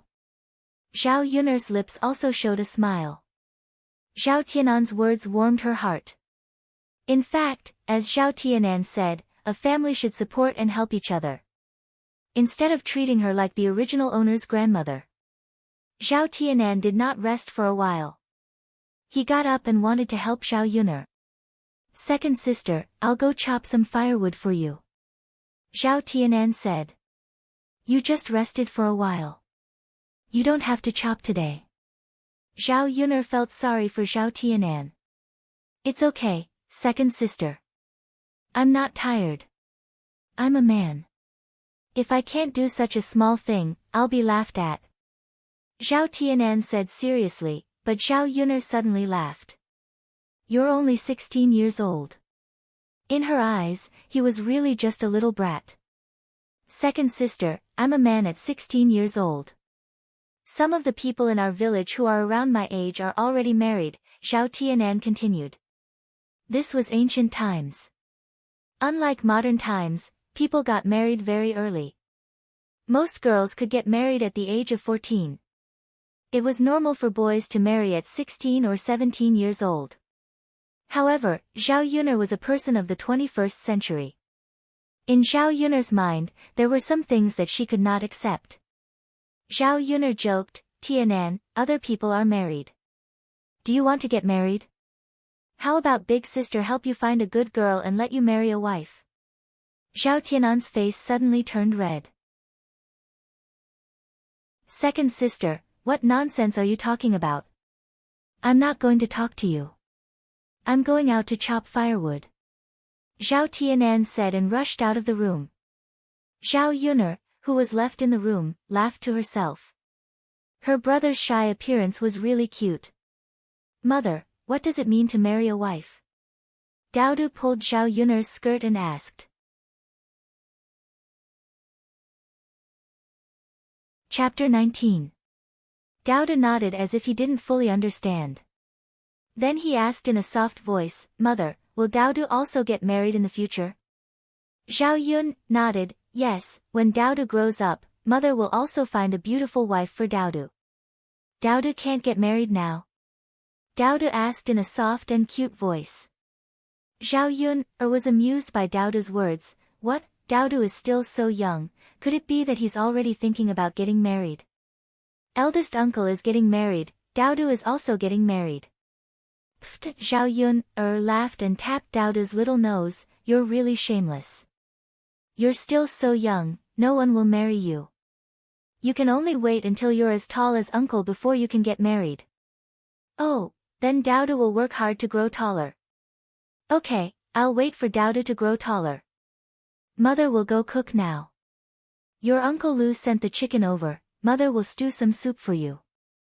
It was time to make dinner, so Zhao Yun had to go prepare. After a busy afternoon, her stomach was indeed a little hungry. Daodu nodded excitedly, Mother, Daodu will also go help. Okay. Zhao Yun went to the kitchen. The pheasant had already been plucked in the afternoon, its belly was cut open, and it was washed clean. Pheasants were not as small as domestic chickens, and the one that Lu Lei sent was only a little more than a gene. Zhao Yun chopped the pheasant into small pieces so that it would be easier to eat when it's ready to be taken out of the pot. She deliberately kept the two big chicken legs well, as children generally like to eat chicken legs. She put the chopped pheasant into the pot, filled it with water, and added a few pieces of ginger, then started the fire to cook it. Dowda skillfully lit a torch in the cave and stewed for about half an hour. The stove was already emitting a thick white smoke, and the fragrance of the chicken soup was also emitting. Zhao Yun's body hadn't eaten anything good in a long time, so when she smelled the chicken soup, she couldn't help but swallow. Dowda's big and bright eyes stared at the pot, as if he was very eager to drink the chicken soup as soon as possible. Zhao Yun was also attracted by Dowda's cuteness. In the modern era, children's think of chicken soup as a good thing. They preferred snacks, potato chips, Kentucky Fried Chicken, McDonald's, and the like. Second sister, I'm done. Zhao Tianan walked in and said to Zhao Yun, Dowda said Dowda, SSS head. Looking at the firewood outside the door, Zhao Yun had a smile on her lips. Thank you for your hard work, Tianan. Hee, it's not hard at all. Dowda, I'll go back first. It's almost time for dinner. Just as Zhao Tianan was about to say goodbye, Zhao Yun stopped Zhao Tianan and said, Tianan, eat at my place tonight. I've stewed some chicken soup. Zhao Tianan hurriedly waved his hand to refuse. Although he couldn't help but drool when he smelled the chicken soup, he still couldn't freeload at Zhao Yun's place. After all, Zhao Yun didn't have it easy with Dowda. It wasn't easy for her to have a good meal, so she couldn't share it with him. Dowda, you and Dowda eat a little more. I'll go back and eat. Zhao Tianan was about to leave when Zhao Yun pulled him back. You've helped me do so much work. If you don't stay for dinner, I won't ask you to help me next time. Zhao Tianan hesitated when he heard Zhao Yun's words. Chapter 20. Okay. You go to the room and rest first. Second sister will be done soon. Zhao Tianan responded, but he still seemed a little embarrassed. The chicken pieces in the pot were almost stewed until they were a little soft. Zhao Yun added 10 pigeon eggs to it, and then began to roll out the noodles. Just drinking the chicken soup was definitely not enough to fill the stomach, and the chicken pieces were so small. She had to cook some noodles. When the noodles were rolled out and the chicken soup was ready, Zhao Yun filled some chicken soup and chicken pieces to eat tomorrow. The remaining half a pot of chicken soup was used to cook the noodles. The taste of the chicken soup was also good. In the countryside of ancient times, it was really good stuff. Ordinary people could only eat it a few times a year. After cooking the noodles, Zhao Yun took out 3 large bowls. She divided the noodles and chicken pieces in the pot. Zhao Tianan was big and at the age where he had a big appetite, so Zhao Yun gave him a little more and added a few more chicken pieces. In addition, there were 2 chicken legs. One was given to Dowda, and the other was given to Zhao Tianan. Okay, you can eat now. Let's go, Dowda, go to the table first. Mother will bring it to you. It's a little hot. Dowda nodded sensibly and ran to the table like a wisp of smoke. Zhao Yun also brought in the 3 bowls. Looking at the large bowl of chicken soup noodles and chicken pieces, Zhao Tianan's eyes flashed with a trace of emotion. Second sister was so nice. She always thought of leaving some delicious food for him. Seeing Zhao Yun push the largest bowl of noodles in front of him, with chicken legs inside, Zhao Tianan immediately asked to exchange with Zhao Yun. Sister, I can eat the small bowl. You eat more. There's also a chicken leg. You can eat it, or give it to Dowda. I don't need it. Zhao Yun shook her head helplessly when she saw how polite her younger brother was. She knew that Zhao Tianan just wanted to leave the best for her and Dowda. You've done a lot of work today, so you should eat more. Second sister had a small appetite, and Dowda was so small, so she couldn't eat much. Tianan, we're family. You don't have to be polite with second sister. Eat more. After Zhao Yun said this, Zhao Tianan found it hard to refuse. With a shy smile on her face, she nodded and began to eat. Zhao Tianan hadn't eaten meat for a long time. The delicious taste of the chicken soup and the refreshing texture of the noodles made Zhao Tianan gulp them down quickly. Seeing Zhao Tianan wolfing down the food, the smile on Zhao Yun'er's lips deepened, and at the same time, there was a trace of sadness. Tianan, eat slowly. Don't choke. Zhao Yun'er reminded Zhao Tianan. Zhao Tianan paused and looked at Zhao Yun'er with some embarrassment. Yes, I know, second sister. It's just that your noodles are so delicious that I couldn't help but eat faster. Seeing Zhao Tianan's blushing face, Zhao Yun'er smiled. Second sister isn't blaming you. Why are you explaining? If you like it, second sister will make some other delicious food for you. Tomorrow, bring Tianfu over. Second sister also caught pigeons and stewed soup for you. Second sister. That's not good. I can eat 1 or 2 meals, but I can't always eat at your place. Zhao Yun'er patted Zhao Tianan's shoulder. It's okay. Don't you always help second sister with her work? We're family. You always refuse to be polite like outsiders. Second sister doesn't like it. Chapter 21. Zhao Yun'er also nodded in agreement.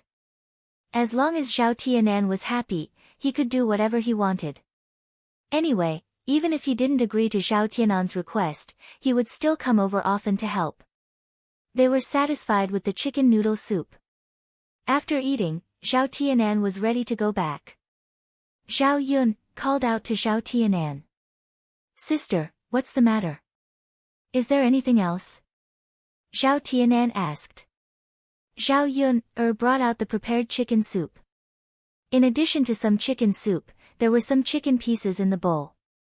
In addition, the 10 pigeon eggs that Zhao Yun'er put in were also put in the bowl. Zhao Yun handed it to Zhao Tianan and said, Tianan, take this back and let Dad and Mom eat it. Zhao Tianan hesitated whether to take it or not. Second sister, you can eat it yourself. You don't have to give it to us, right? It's okay. Second sister has delicious food here. Take it back and let Dad and Mom eat it first. But, no buts. Zhao Yun'er stuffed it into Zhao Tianan's hand. Go back quickly. It's almost dark. Zhao Tianan sighed and nodded. Then, sister, I'll go back first. Okay. Zhao Tianan trotted home, but before he went back, he first checked the situation at home. Such a good thing, naturally, he couldn't take it back in front of his family. Otherwise, his grandmother, aunt, and the other women would directly snatch the chicken soup away. They probably wouldn't even leave a chicken bone for his parents. After Zhao Tianan entered the courtyard, he heard the noise inside. It was his parents, grandmother, and aunt who were quarreling non-stop. Zhao Tianan listened attentively and heard the contents of the quarrel. Hua Chunhua shouted at the top of her voice, you two useless guys. You can't even do something well. Mother, isn't Yun'er against giving Daodu away? Besides, Daodu is also Yun'er's biological son. Liang Jinxiao replied in a low voice, but Hua Chunhua immediately scolded him again. Third daughter-in-law, you're still being stubborn. Don't tell me you still want to keep that little bastard as a disgrace to our old Zhao family for the rest of his life? Mother, that's not it. Isn't Yun'er against it? There's no reason for me to snatch it, right? Hua Chunhua glared at Liang Jinxiao, exasperated at his failure to live up to her expectations. You're always talking back. What kind of life are you living? With a mother like you, it's normal for you to give birth to a little b*tch. Liang Jinxiao's face turned green and red. Even though she felt uncomfortable, Hua Chunhua was her mother-in-law, so she couldn't refute her. Zhao Wenhua couldn't help but advise, Mother, don't scold Jinxiao. You know Yun'er, this child, has a bit of a temper. If you send Daodu away from her, she'll definitely make a fuss. Let's take it slow and persuade her slowly. Hua Chunhua glared at Zhao Wenhua again. Persuade her. Do you think you have so much time to persuade her? By the time you're done persuading her, someone will have already sent the child over. Ah, 200 taels of silver. Hua Chunhua couldn't wait to get her hands on the 200 taels of silver. All right. You've just finished eating and you're already quarreling. If you continue to quarrel, get out. Zhao Baoshan, who had been silent all this while, reprimanded them. The whole family was so noisy that he was getting a headache.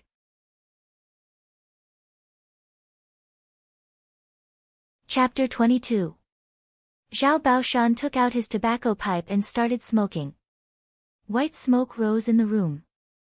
Zhao Baoshan waved at Zhao Wenhua and Liang Jinxiao and said, "Go back to your room and rest." "Okay, father." Zhao Wenhua and Liang Jinxiao responded and went out. Seeing that Zhao Baoshan was silent again, Hua Chunhua couldn't help but say, "Old man, this is 200 taels of silver. If we get 200 taels of silver, our old Zhao family will be able to buy a lot of land. Our lives will definitely be better in the future. What's wrong with letting me say a few words?" Li Chuiying, who was still standing in the room, hurriedly said, Yes.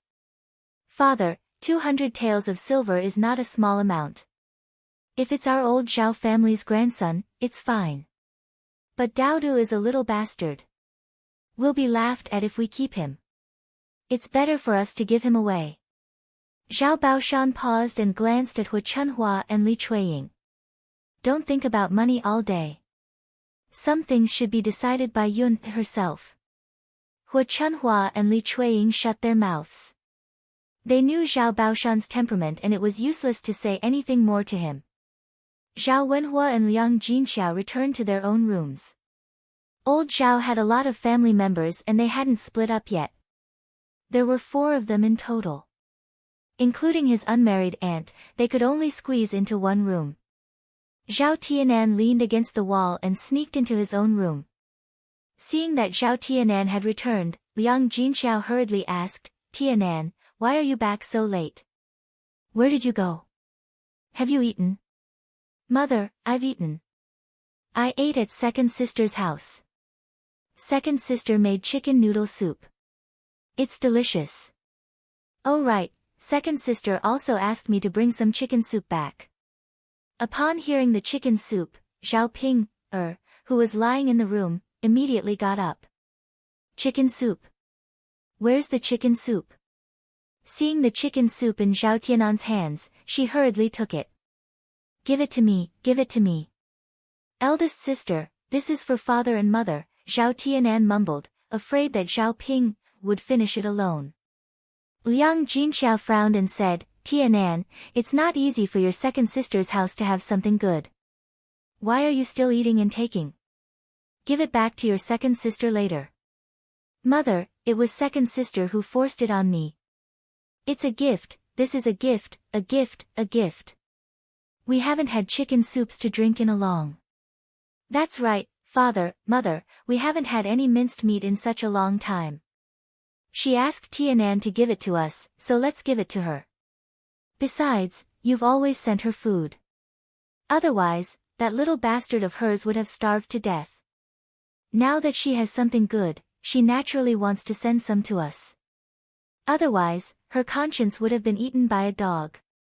Zhao Ping held the bowl of chicken soup and said matter-of-factly. Then, she called Zhao Tianhua and Liang Jinxiao and said, "Mother, let's eat. It's still hot. It won't taste good when it gets cold." Liang Jinxiao sighed. Seeing that Zhao Ping, and Zhao Tianfu were staring at the bowl with greedy expressions, he said, "Okay, then you two eat." At night, the sky was dotted with stars. The countryside was exceptionally quiet at night.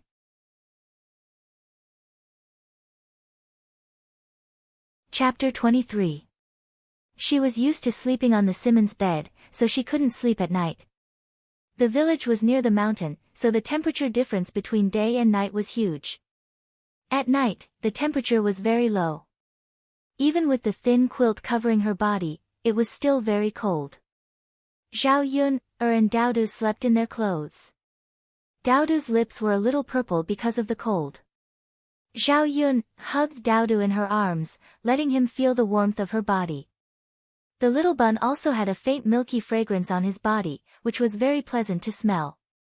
In the middle of the night, Zhao Yun was really sleepy and unknowingly fell asleep. The next morning, Zhao Yun woke up. Today, she was going to go up the mountain and rush back for lunch, so she had to go early. Daodu was still sleeping soundly. Zhao Yun patted Daodu's little face and gently called out to Daodu, "Daodu, mother is going up the mountain. Get up." Daodu rubbed his sleepy eyes and quickly got up. Zhao Yun put the things in the basket and prepared them. Then, she held Daodu's little hand and walked up the mountain. In the early morning, there was still a thin fog on the mountain, and there was a trace of coolness. Zhao Yun directly went to the beehive she remembered last time. This time, the purpose of going up the mountain was to get the honey. Although there wasn't much honey in a beehive, there were many beehives in the mountain. If she could get a few of them, she would be able to get a lot of honey. Zhao Yun took Daodu to the bottom of a beehive. First, she let Daodu hide a little further away, so that the bees wouldn't fly over and sting Daodu. "Daodu, you stay here and don't move. Nyangqin is going to climb up the tree," Zhao Yun warned. Yes, yes. Mother." Daodu nodded sensibly. Zhao Yun kissed Daodu's little face. Daodu is so obedient. Then, she turned and climbed up the tree. Zhao Yun tried her best to be as light as possible, so as not to disturb the bees on the tree. Then, she took out the tools she prepared. She lit a bunch of grass mixed with soil. This way, the grass wouldn't burn, but thick smoke would come out. After Zhao Yun did all this, she hurriedly climbed down the tree and retreated to Daodu's position. Not long after, the smoke became thicker and thicker. The bees that were originally staying in the beehive seemed to be unable to bear it and slowly began to fly out of the beehive. After all, the beehive, and the beehive, Zhao Yun went back up the tree. Then, she took out a small knife and cut a small hole in the beehive. Then, she took out all the honey from the beehive. Zhao Yun didn't completely destroy the beehive. The beehive was where the bees lived. She didn't want to destroy the beehive just to get some honey. In addition, she left the beehive. The bees would come back on their own. After a while, she could continue to get more honey. There wasn't much honey in one beehive. Fortunately, there were many beehives on the mountain. Zhao Yun followed the same method and took out 2 large jars of honey. In ancient times, honey was also a good thing. Generally, only rich families could afford it. 2 jars of honey should be worth a lot of money. Unknowingly, the whole morning had passed. Zhao Yun was full of harvests and prepared to go down the mountain with Daodu.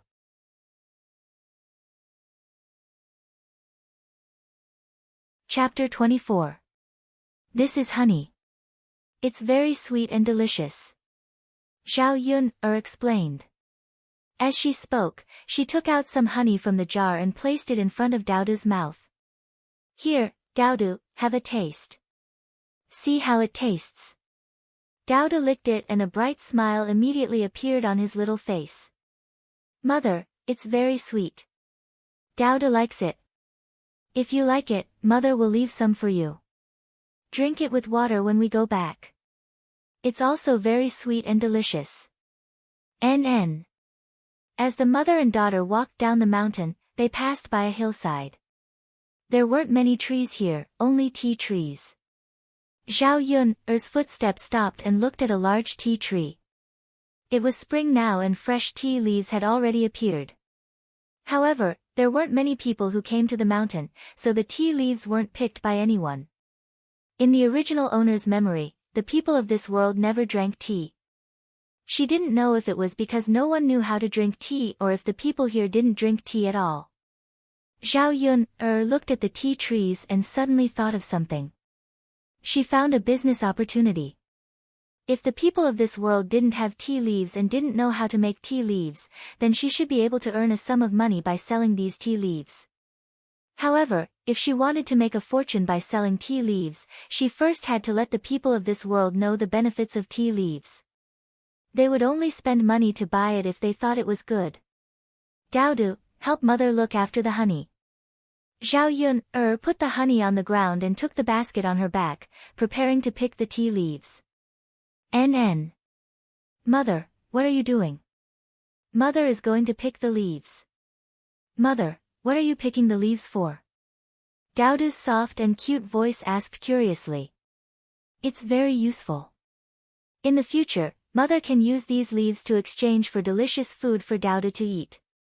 Oh, then mother will go pick them. Dowdu, look after the honey. Okay. Zhao Yun'er carried the basket and went into the tea tree. She picked the newly grown leaves and picked them. After a while, she picked half of the basket of tea leaves. Zhao Yun'er felt that it was about time. She walked to Dowdu's side and said to Dowdu, Dowdu, let's go. Mother is done. Goo goo, Dowdu's stomach rumbled. Zhao Yun'er knew that Dowdu must be hungry, so she hurriedly brought Dowdu down the mountain. Dowdu, are you hungry? Let's go, Dowdu. Mother will cook for you when we get back. There was still some leftover chicken soup from yesterday. When Zhao Yun'er went back, she added some water and rolled out some noodles. The two of them had quite a sumptuous lunch. In the afternoon, the sun was just right. Zhao Yun'er took out a large dustpan and put the tea leaves she picked today under the sun to dry. Just as she was free, she saw Aunt Lu from next door come over with a basket in her hand. Aunt Lu and Zhao Yun'er's houses were not far from each other. Aunt Lu would drop by when she had nothing to do and bring some things over from time to time. Yun'er girl. Aunt Lu's warm and affectionate voice could be heard from afar. Zhao Yun'er smiled at Aunt Lu and asked, Aunt Lu, is there anything I can help you with? Aunt Lu smiled and said, I made some shepherd's purse dumplings and brought you a bowl. You and Dowdu can have a taste. As she spoke, Auntie Lu lifted the cloth covering the basket. The dumplings inside were steaming hot.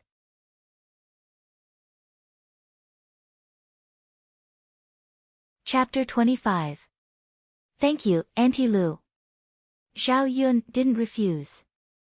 She knew that Auntie Lu was sincere in giving them to her and Dowdu. Don't mention it. It's just a bowl of dumplings.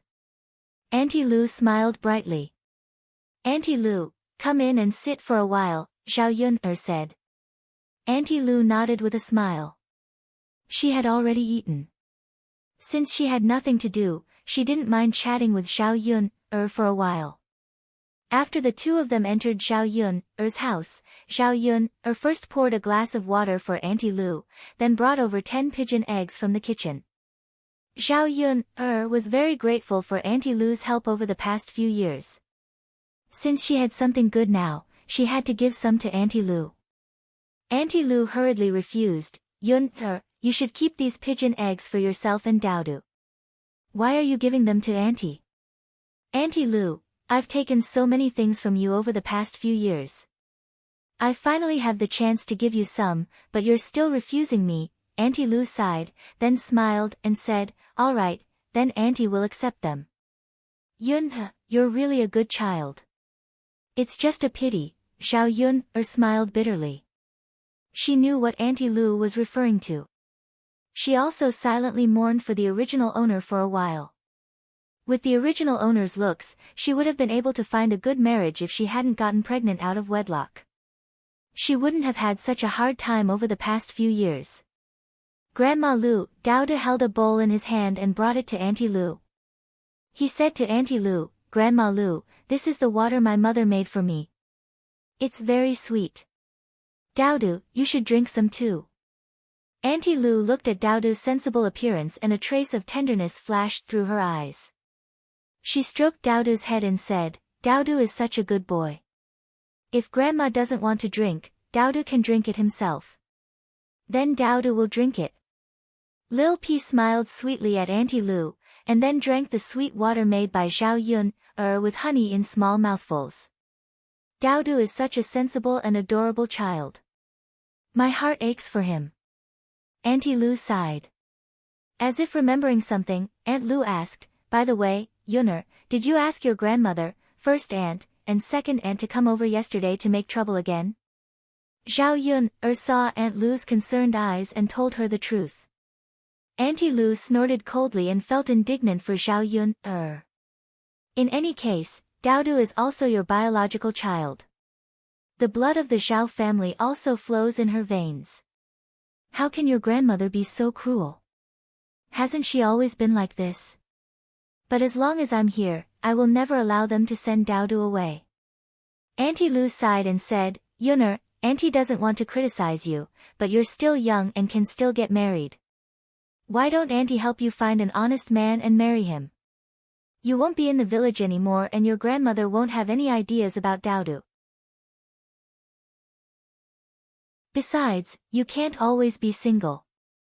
With Daodu, this woman has no one to rely on and she has a child. Life will be very difficult. Zhao Yun knew that Auntie Lu was trying to persuade her with good intentions, but she was a woman from the 21st century. She was different from the Zhao Yun of the past. If she didn't like the man, she would never force herself to get married.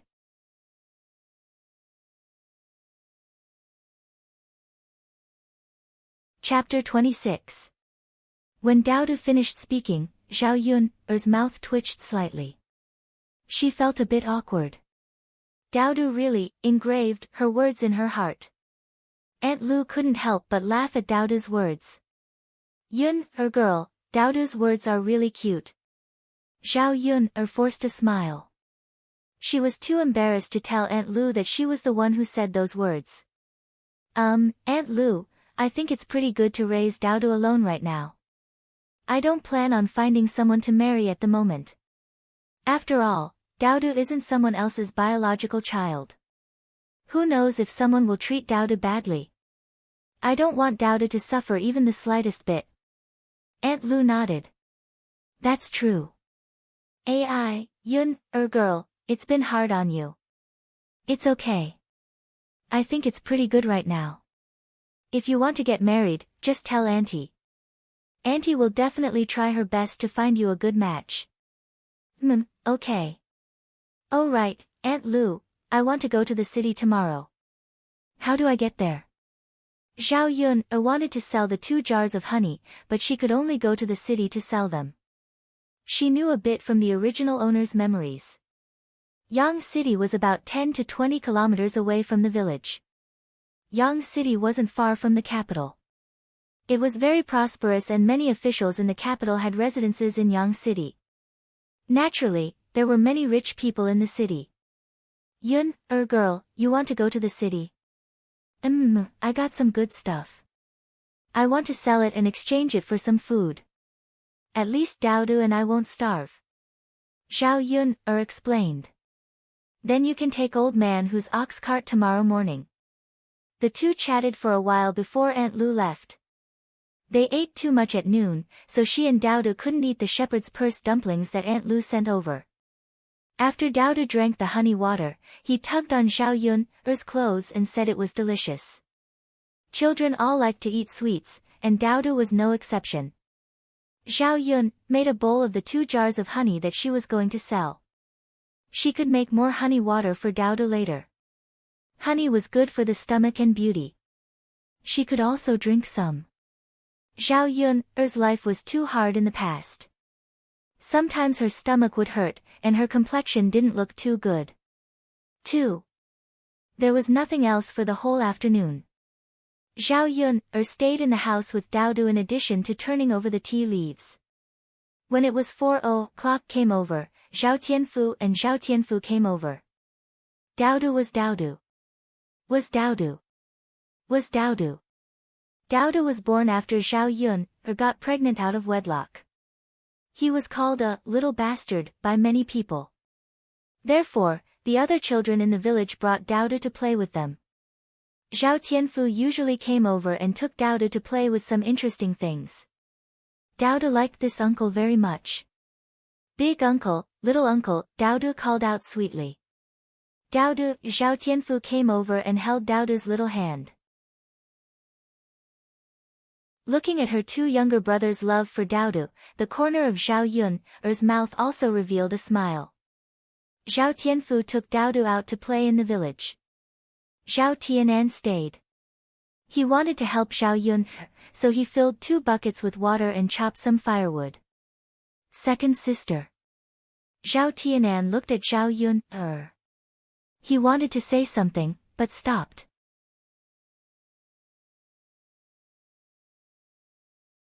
Chapter 27. Second sister, I heard our grandmother quarreling with father and mother last night. Second sister, is grandmother really going to give Daodu away? Zhao Tianan asked with a frown. Obviously, he didn't want Daodu to be sent away either. Zhao Yun was more concerned about Hu Chunhua scolding her parents. That damned old woman had indeed gone back to torment Zhao Wenhua and Liang Jinxiao. She didn't dare to visit them, and now she was venting her anger on them. Zhao Yun knew that her parents were in a difficult position, but she definitely wouldn't send Daodu away. Tianan, if grandmother bullies father and mother in the future, tell second sister. Second sister, are you going to help father and mother? Zhao Yun puffed out her chest. Of course. I can't let father and mother be bullied. Besides, father and mother were scolded by grandmother because of Daodu. Yes, second sister, then I'll protect father and mother in the future. I'm already so old, and I have the ability. I'll also protect second sister and Daodu. I won't let grandmother send Daodu away. Zhao Yun's heart warmed. She smiled at Zhao Tianan and said, Tianan, you're so good. Second sister has a good younger brother. Zhao Tianan touched his head shyly. Second sister, this is what I should do. We're family. Ha, you're right. Go and rest. Second sister will cook. Yes, yes. Zhao Yun killed all the pigeons, plucked their feathers, and cut open their bellies. Her movements were very nimble, and then she put them into the pot to stew. A pot of pigeon soup was stewed, and it smelled similar to chicken soup.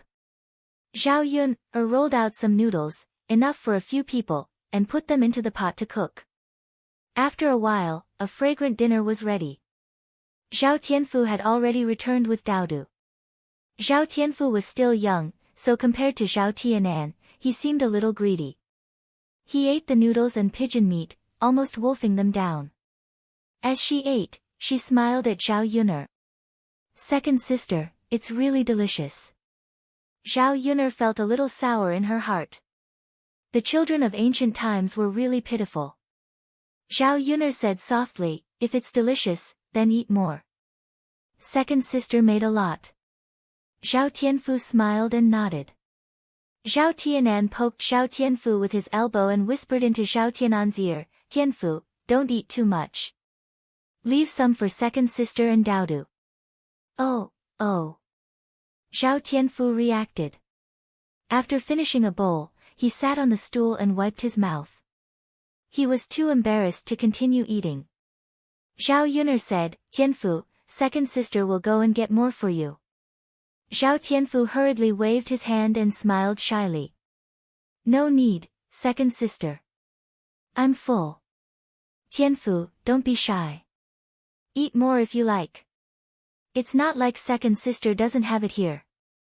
There's still a lot left in the pot. Zhao Tianfu licked his lower lip, looking as if he hadn't had enough, but he suppressed himself and was too embarrassed to speak. He looked at Zhao Tianan and asked for Zhao Tianan's opinion. Zhao Yun'er picked up Zhao Tianfu's bowl and scooped a bowl for him. Only when you're full will you have strength. I'll need your help tomorrow. When they heard that she wanted their help, the two children seemed a little excited. They probably felt that after eating Zhao Yun'er's food, their hearts were wrapped up, so they wanted to help her do more work. Second sister, what do you want us to do for you tomorrow? Zhao Tianan asked.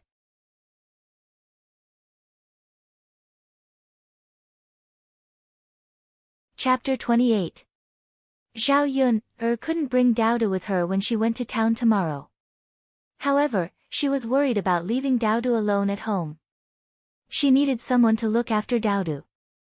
Sister, of course, Zhao Tianan and Zhao Tianfu said with a smile. Okay, I'll leave Daodu to you. Don't worry, sister. We'll look after Daodu. We won't let Daodu get bullied. Okay. Zhao Tianan and Zhao Tianfu went back after they were full. This time, Zhao Yun didn't have much pigeon soup left in the pot, so she didn't send any to her parents. When Zhao Tianan and Zhao Tianfu arrived home, old Zhao's family was just about to have lunch. When he called the two of them over to eat, the two of them ran back to their room. Hu Chunhua asked with some doubts, these two boys are really strange, especially Tianan. He hasn't eaten dinner for the past 2 days. Isn't he hungry? In the past, when it's late, he's faster than anyone to grab food. After Hu Chunhua finished speaking, Zhao Ping, who was sitting and eating dinner, snorted coldly. Let's go to that little b*tch Zhao Yun's place to eat. The dishes on the table were only a few plates of cabbage and shepherd's purse picked from the ridge in the fields. There was nothing else. There wasn't a trace of oil in the dishes. Just looking at them made one lose their appetite. How could they compare to the taste of the chicken soup she drank last night? What can we eat at her place? Hu Chunhua snorted coldly, seemingly very disdainful. Let alone good food, if that little b*tch could fill her stomach, she would admire it. Zhao Ping, put down her bowl and chopsticks and said to Hu Chunhua, Grandma, you don't know, right? Zhao Yun made chicken soup last night. Tianan had gone to drink chicken soup and eat chicken. Today, he brought Tianfu over. Who knows what good things he's going to eat. At the mention of the chicken soup, Li Chuiying's eyes suddenly lit up. He licked the corner of his mouth as if he was craving for it. Where did that girl get this good stuff?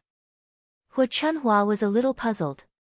She didn't know why, but when she heard that Zhao Yun was eating good food, she felt very uncomfortable. Zhao Ping shrugged her shoulders and said, who knows? If he didn't steal it, then he must have gotten it through some other means. After Zhao Ping finished speaking, Liang Jinxiao glared at her and reprimanded, Ping, how could you say that? If you don't want to say it, then don't say it. Zhao Ping pouted and poked at the food in her bowl. It tasted so bad. If it weren't for the fact that she was afraid of starving, she really wouldn't be able to eat it. Ha, that girl has grown up. She's learned how to steal things. How can this be? She's going to embarrass our old Zhao family in the future. Hu Chunhua said angrily, as if she had found another reason to look for Zhao Yun. Liang Jinxiao hurriedly explained, Mother, don't misunderstand. Don't listen to Ping's nonsense. Yun didn't do anything sneaky. Yesterday, when I went to Yun's place, I saw that she went to the mountains to catch pigeons.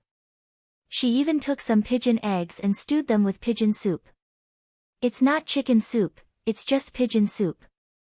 Hu Chunhua snorted coldly, that girl has indeed grown up. She even went to the mountains to steal birds' nests. It'll be good if she's eaten by wild beasts. That's enough. Don't you find it annoying to keep chattering? Do you still want to eat? Zhao Baoshan asked impatiently.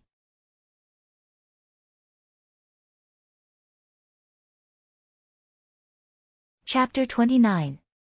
Hu Chunhua was afraid that Zhao Baoshan would be unhappy, so she immediately sat down and started eating. Zhao Baoshan didn't say anything. In ancient times, men were everything. Even a woman like Hu Chunhua was extremely obedient to her man. Li Chuiying swallowed her saliva and smiled at Hu Chunhua. Mother, when are we going to get some meat to eat? We haven't seen any minced meat since the new year, and there isn't even a bit of oil in the dishes. The boys in the family are growing, so they can't keep eating these. We should buy some good food to nourish them from time to time. Li Chuiying made it sound nice. She kept talking about her children, but the truth was that she wanted to eat. She was too embarrassed to say it out loud at her age, so she could only use her children as an excuse. Now that old Zhao's family hadn't split up, the money that the family earned was all given to Hu Chunhua. Moreover, they couldn't keep it for themselves. Otherwise, if Hu Chunhua found out about it, she would scold them for a few days and nights. Usually, when they weren't busy with farm work, the men in the family would find some work to do. If they went to town or the city to help, they could earn more than 10 copper coins a day. All of this money had to be given to Hu Chunhua. However, when Hu Chunhua was in a good mood, she would leave some for the family to spend as pocket money. Zhao Wenhua worked diligently and earned more money in the hopes that Hu Chunhua would be happy and leave him a few copper coins. In other words, he could use this money to buy some food to help Zhao Yuner. However, he didn't have a single copper coin in his private savings. Hu Chunhua glared at Li Chuiying. Eat, eat, eat, all you know is to eat. Don't think that I don't know what you're thinking. You're the one who wants to eat, and you're dragging the child into it. Not only was Li Chuiying not angry, he even smiled apologetically and said, Mother, you misunderstood. I really didn't do it for myself. I'm just telling the truth. Our old Zhao family isn't that poor. It's not a big deal to buy some meat for the family to enjoy, right? Hu Chunhua still glared at Li Chuiying unhappily. A caddy of meat costs 15 copper coins. If you have the ability to earn it back, I'll buy meat for you. Li Chuiying curled his lips. He didn't say anything, but in his heart, he was cursing Li Chuiying. This stingy old woman. If she could earn 15 copper coins, she would buy it herself secretly. Why would she need to buy meat for the family to enjoy? Zhao Ping poked the cabbage and said to Hu Chunhua, Grandmother, I think second aunt is right. We haven't eaten meat for months, and there's no oil in the vegetables. Zhao Yun can eat meat. We can't live worse than her, right? Hu Chunhua was annoyed at the mention of Zhao Yun He felt that Zhao Pinger's words were also reasonable. Their family's life couldn't be worse than Zhao Yun's, so he said, That's fine. Tomorrow, I'll go and weigh a gene of pork back for you to eat. As soon as Hu Chunhua finished speaking, the people at the table were unusually excited. They were looking forward to eating pork tomorrow. The next morning, Zhao Yun got up when the sky was still dark. Her eyes were still a little sleepy. She didn't sleep well. Yesterday, she entrusted Daodu to her two younger brothers. Zhao Tianan and Zhao Tianfu came over early and also got up before dawn.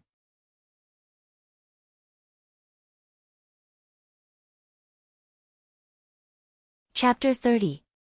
Before she left, she reminded Daodu to listen to his two uncles. Then, she carried the basket on her back and set off. Tianan, Tianfu, sorry to trouble you. Second sister will bring you delicious food when I come back. Zhao Yun said before she left. It's okay, second sister. You can go now. Zhao Tianan said. Although Zhao Yun said that she would bring them delicious food, the two younger brothers did not expect Zhao Yun to really bring them food. After all, the dinner they had at Zhao Yun's place was already delicious. Zhao Yun followed Aunt Lu's instructions and went to Old Man Hu's house to take the ox cart. It cost 3 copper coins per person to go there and 6 copper coins for a round trip. Zhao Yun did not have a single copper coin on hand now. She had to borrow money from Aunt Lu to take the ox cart. When she arrived at Old Man Hu's house, there were already a few people sitting in Old Man Hu's cart. They were all preparing to go to the city market. In addition to farming at home, the villagers would also go to the city to sell things in their free time.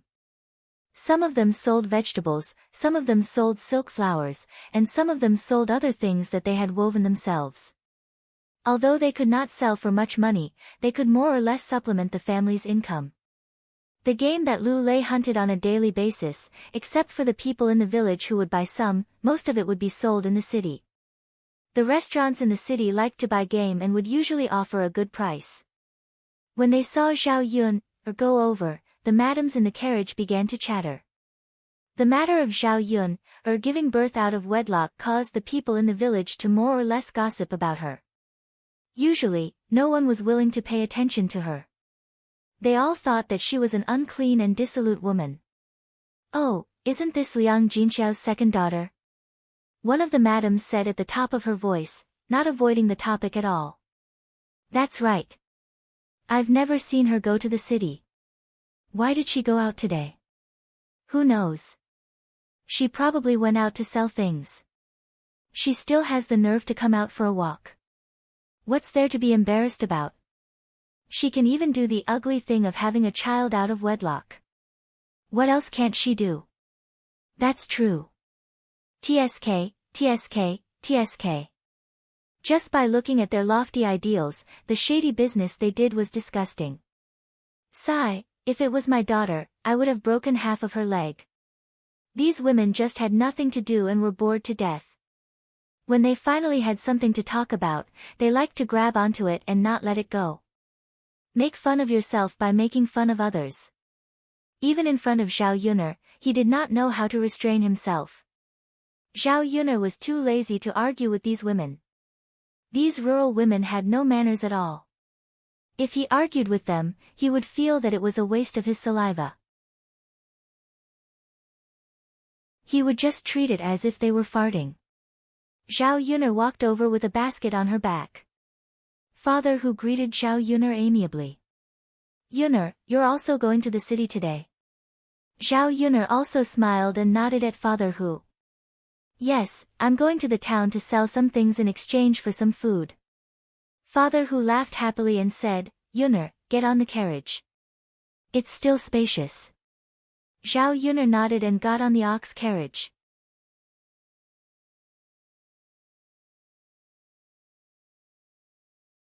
Chapter 31. When she leaned over, she realized that there was nothing much in Zhao Yun'er's basket. There were only 2 ceramic jars. The jars were covered, so she couldn't tell what was inside.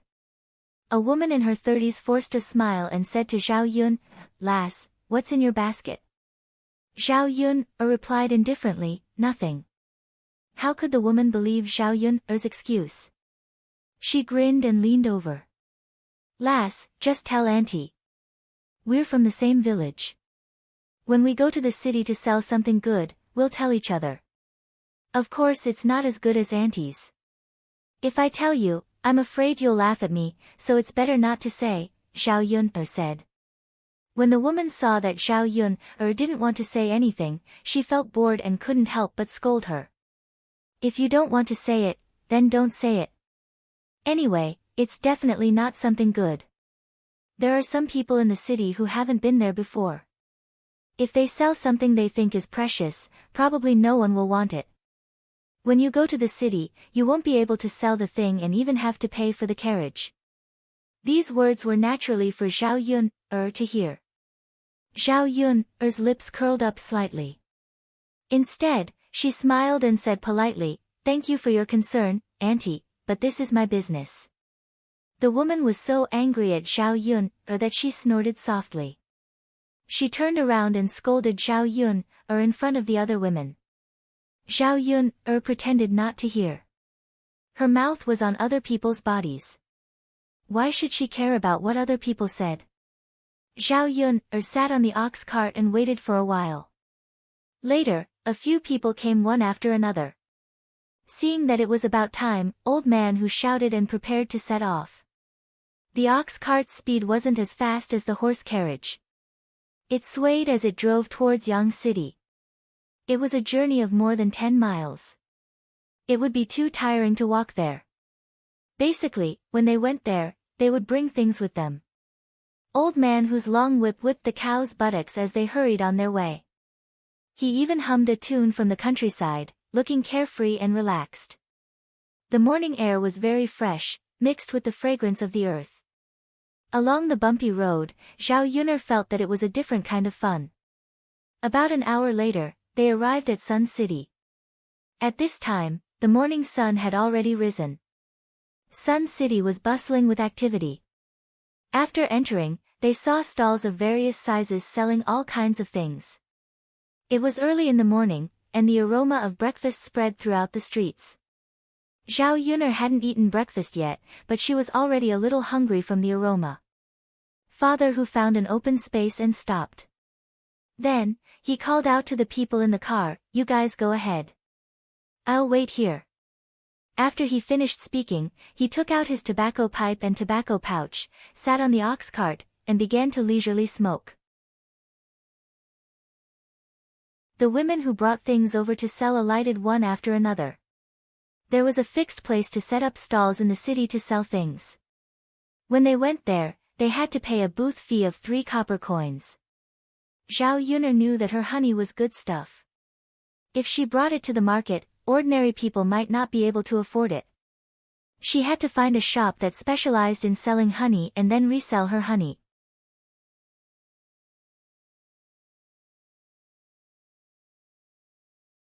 Chapter 32. Zhao Yun shook her head and said, "Thank you for your concern, Auntie. I can't sell the things I brought to the market. I have to try my luck elsewhere." "All right then. Yang City is very big. Don't get lost. Remember to come back here," the woman reminded her. Zhao Yun nodded. "Thank you, Auntie." With that, she carried the basket on her back and walked on the streets of Yang City. She began to look for a shop that could sell honey. There were many shops on this street, and they sold a lot of things. If she had money, Zhao Yun wanted to make a good purchase. However, she only had a few copper coins in her hand now, and they were borrowed from her. After searching for about half an hour, Zhao Yun finally found a shop, so she walked into the shop. The shop owner saw that Zhao Yun was dressed plainly, and there were even a few puddings on her clothes. However, it was clean and tidy. Thus, he asked, "Miss, are you here to buy something?" Zhao Yun shook her head. "No, I'm here to sell something." The shop owner was amused by Zhao Yun.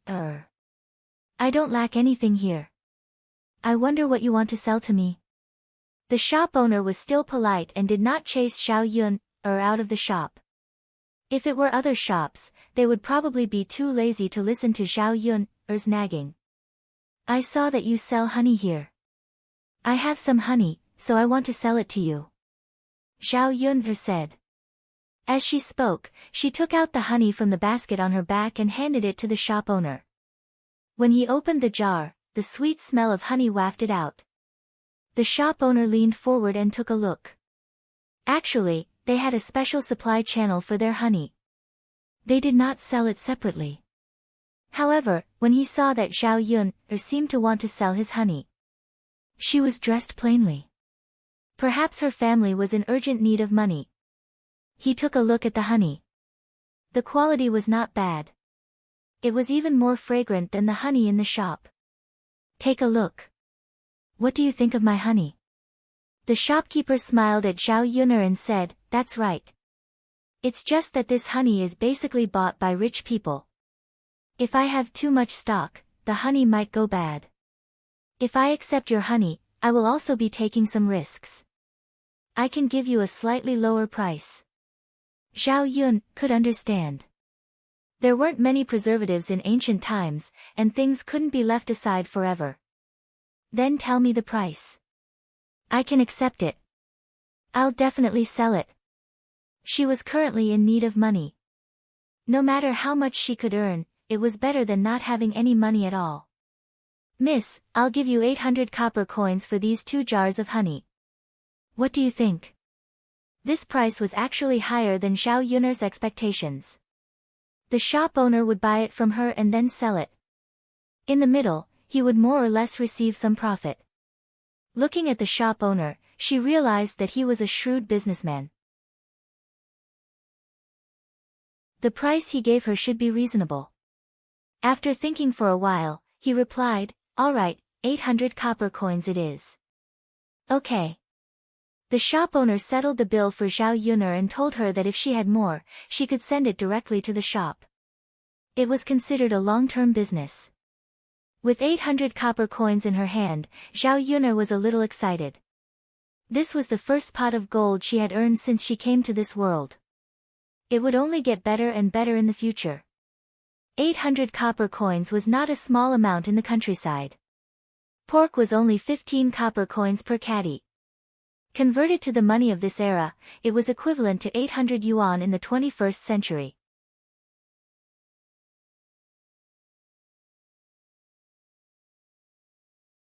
Chapter 33. She had to buy more oil, salt, soy sauce, vinegar, and food. She had to be frugal with these 800 copper coins. Zhao Yun went to the market, looked at a few rice shops, and picked one with a relatively good price. In ancient times, there were different types of rice, brown rice and polished rice, and the prices were different. Brown rice was cheaper. A caddy of corn cost 5 copper coins, while polished rice cost 8 copper coins. According to the modern market price, food was slightly more expensive. The production of food in ancient times was not as good as in modern times. There were no hybrid rice, and there were no pesticides. The production of food was also much lower. Zhao Yun bought 10 caddies of brown rice and polished rice, and also bought 5 caddies of flour. One caddy cost 7 copper coins, and she spent a total of 165 copper coins. The oil tank at home was almost empty, and she bought 5 caddies of rapeseed oil, salt, soy sauce, vinegar, and some white sugar, and she spent a total of 200 copper coins. She spent more than half of the money on a casual purchase. Although Zhao Yun was a little distressed, she had to buy these things, and they were indispensable. She hoped that she and Daodu could live a more refined life. If the money was gone, she could earn more. Zhao Yun's basket was gradually filled to the brim. Just as she was about to carry the basket and leave the grocery store, she saw an old man shouting, "Catch the thief, catch the thief, my money bag was stolen." In front of the old man, a young man in his early 20s was holding a money bag, and he was running forward in a panic. The old man looked anxious. The money in the money bag must be very important to him. Zhao Yun had been a police officer for so many years, and when she saw a thief, she habitually went to catch him. She put the basket in the grocery store, and said to the shop owner, "Please help me take care of it, I'll come back to get it later." After saying that, he dashed out. Although Zhao Yun's body was a little weak, she was still agile, and her light body shuttled through the crowd, and she was still quite fast. Soon, she caught the thief. Zhao Yun grabbed the thief's shoulder, and angrily said to the thief, "You dare to steal money in broad daylight, you're really capable. Hurry up and hand over the money bag, or else I won't be polite to you." When the thief saw that it was a young lady's house, he wasn't afraid at all. He was a man. Could it be that he couldn't beat a woman? "You stinky woman, why do you care so much? If you don't let me go, I won't be polite to you," the thief warned. As he spoke, he began to resist and wanted to break free from Zhao Yun. Zhao Yun had many years of experience in catching thieves, so she was able to easily deal with thieves who wanted to escape from her hands. Seeing that the thief was about to resist, Zhao Yun twisted the thief's arm, and the sound of a pig howling could be heard. "Ouch, ouch, ouch. You stinking woman, let go of me," the thief shouted. Zhao Yun's lips curled into a faint smile. "If I want to let you go, it's very simple. Hurry up and hand over the money bag." I'll hand it over, okay?" the thief said. "Give it to me." Zhao Yun stretched out a hand in front of the thief, indicating that the thief should hand over the money bag to her. The thief pretended to hand it over, but he tried to break free.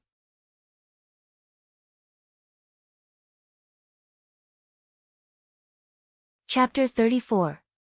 My leg is also broken, you woman, you are really ruthless, Zhao Yun sneered, trying to play tricks with me, you are still too inexperienced. Zhao Yun saying this at her age seemed a little strange. If he fell in the hands of others, it would be fine, but to fall in the hands of a little girl, the thief suddenly felt that he had lost face. But the strange thing was that he, a young lad, could not even resist a little girl. The fight between the two people attracted a lot of people to watch. Seeing a little girl being able to suppress a big man, it was very novel.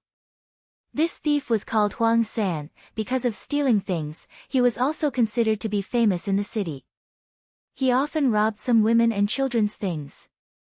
Being young and impetuous, he ran fast, others could not catch him in a short time, so he could only suffer in silence. Most of the people on the street were doing business, they saw too much, so they did not have the time to care about this kind of thing. Who would have thought that today, a little girl would appear and actually catch Huang San? This little grandson, he usually does a lot of bad things. It's good to catch him, he is so young, he can't do anything well, so he wants to steal things, to be a thief. He should be properly taught a lesson, doing shameful things. Hit him, hit him. More and more people gathered around, all of them were clapping and cheering for Zhao Yun, and started to curse Huang San. Miss, I will give it to you, this time I will really give it to you, okay? Let me go. Huang San started to admit defeat and begged for mercy. As he spoke, he obediently took out the money bag and handed it to Zhao Yun. Zhao Yun did not intend to let Huang San go just like that. In the 21st century, when she caught a thief, under normal circumstances, she would bring them back to the police station. The old grandpa who had his money bag stolen caught up with them, panting. Seeing Zhao Yun return the money bag to him, he quickly started to thank her. Miss, thank you, you are so kind. You are welcome, old grandpa, I have caught you, how do you want to deal with me? Release him or take him to the authorities. Zhao Yun respected the old man's decision. In ancient times, lawsuits were ignored. After all, she was not the one who had her money stolen.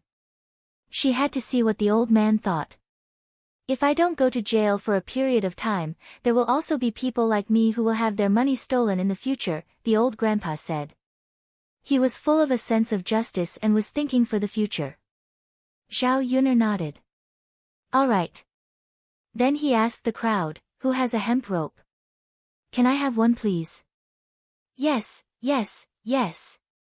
Miss, here you go. As he spoke, someone handed it over to Zhao Yun. Zhao Yun restrained Huang San's hands and feet. After tying him up, she handed one end of the rope to the old man. Grandpa, I can't accompany you to the yamen. I've tied him up for you, Zhao Yun said. Miss, if there's nothing else, you can go about your business. Thank you so much for what happened today. It's nothing. Grandpa, I'm leaving. Just as Zhao Yun was about to leave, a carriage galloped over. The driver shouted loudly, get out of the way, quickly get out of the way. The people who were surrounding Zhao Yun moved away. Huang San was tied up by her and could not move for a moment. Zhao Yun tried to push Huang San away, but in the blink of an eye, the carriage was in front of her.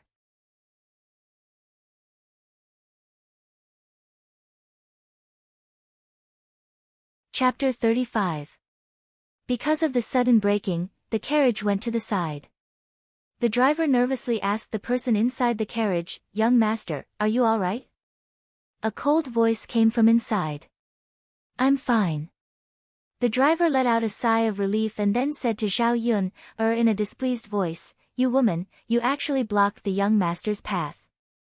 Do you not want your life anymore? Originally, Zhao Yun felt a little guilty for almost causing a car accident, but listening to the coachman's angry scolding, she suddenly became annoyed. The carriage was rampaging on the road, he wasn't afraid of hurting people. It was fine if he didn't care about other people's safety, but now he was scolding people who didn't run away in time. Zhao Yun calmly replied to the driver, this road doesn't belong to your family, everyone can walk on it. Does the young master think he can be so overbearing? Quickly apologize to me for what you just said. The driver felt this was strange as he looked over Zhao Yun. Standing in front of him was just a country woman, wearing simple clothes. Truly an ignorant country woman. Apologize? Little girl, are you joking? With my family's young master's identity, you should make way for him when you see him. You didn't make way and almost hurt my family's young master. Not sending you to the officials is already being polite to you. Zhao Yun felt this was a bit funny as her brows jumped up. She asked the driver, then I want to know, which law of our great Zhou country states that we have to make way for the young master's carriage, otherwise we will be convicted? The great Zhou country that Zhao Yun had transmigrated to did not exist in the history of her original world. The great Zhou country was now peaceful and prosperous. The emperor also worked hard to govern the country, and the country was governed by law.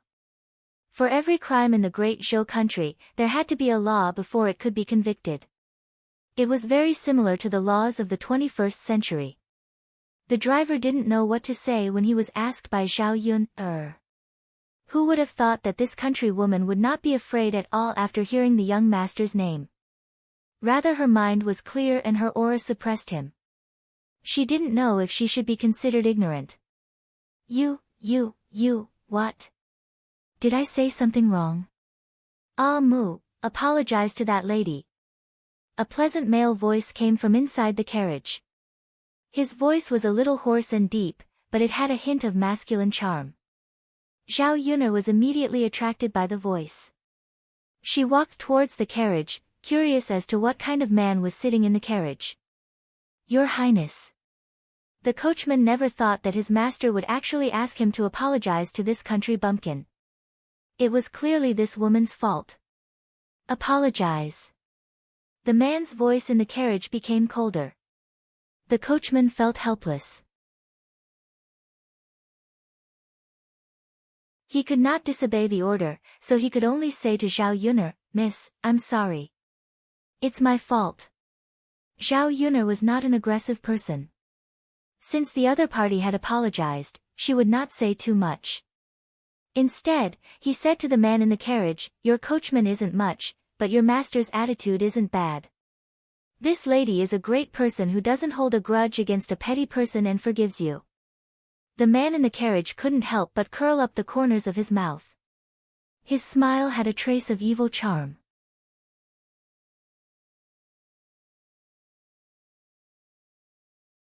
Chapter 36. At the moment when the carriage curtain was lifted, Zhao Yun suddenly stared blankly. The man sitting inside was wearing a purple brocade robe and had a noble temperament. His jet black hair was tied up high. His skin was bright and clear, and there was a hint of coldness in his eyes. His eyebrows were like swords, and his body was like a jade tree. His pair of phoenix eyes were awe-inspiring, and at this moment, he was looking at her playfully. Zhao Yun's first reaction was, how could there be such a good-looking man? He was much more handsome than those male stars on TV in the 21st century. More importantly, this man had a noble temperament that ordinary stars didn't have. This kind of noble temperament could only be cultivated by people who were born in a good environment. Zhao Yun was a little dazed for a moment. She was a normal woman, and it was normal for her to like handsome men. Mu Lianfeng looked at the woman in front of him. She was less than 20 years old, and her body was a little thin. Her face was pale, and her clothes were plain. It was obvious that she came from a poor family. However, the woman in front of him was very delicate and pretty. Her black and bright eyes were even more lively. In addition, Zhao Yun's words just now. She was a little different from ordinary girls. Seeing Zhao Yun staring at him, Mu Lianfeng's lips curled up into a smile. Miss, have you seen enough? Zhao Yun just realized that she was actually infatuated with a handsome man, and was even teased by him. She couldn't help but feel a little embarrassed. I've seen enough. Zhao Yun said softly. Miss, if you haven't seen enough, you can take a closer look. Zhao Yun glared at Mu Lianfeng. Boring. Originally, she had a good impression of this man, but because of Mu Lianfeng's words, it was all gone. Zhao Yun turned around and handed Huang San to the old man, then turned and left. Mu Lianfeng, who was sitting in the carriage, stroked his chin with interest. Your Highness, don't blame me for talking too much. Look at this country girl. She doesn't know anything and is very rude to you. Why are you so polite? The coachman couldn't help but ask. You talk too much. Mu Yanfeng only threw out these two words. Mu Yanfeng couldn't help but feel a little curious when he heard the discussions around him. He asked the coachman to inquire about what had just happened. Looking at Zhao Yun's weak body walking away, she became even more curious about her because of what Zhao Yun had done. She was clearly a woman, but she was able to do such a brave thing. "Ah Mu, let's go," Mu Yanfeng said. "All right." The luxurious carriage swayed as it left. Zhao Yun returned to the grocery store and took back her basket. Even the store owner was full of admiration for Zhao Yun's actions just now. He said to Zhao Yun, "Miss, you're really a good person. You're really amazing." Zhao Yun smiled and said, "It's nothing. When I see thieves, I just don't like them stealing things." At the same time, it was also her professional habit. The store owner nodded, "That's true. However, there aren't many people like you who are willing to stand up for others. Miss, you have to be careful. This Huang San also knows a lot of hooligans. I'm afraid that they will find trouble with you in the future."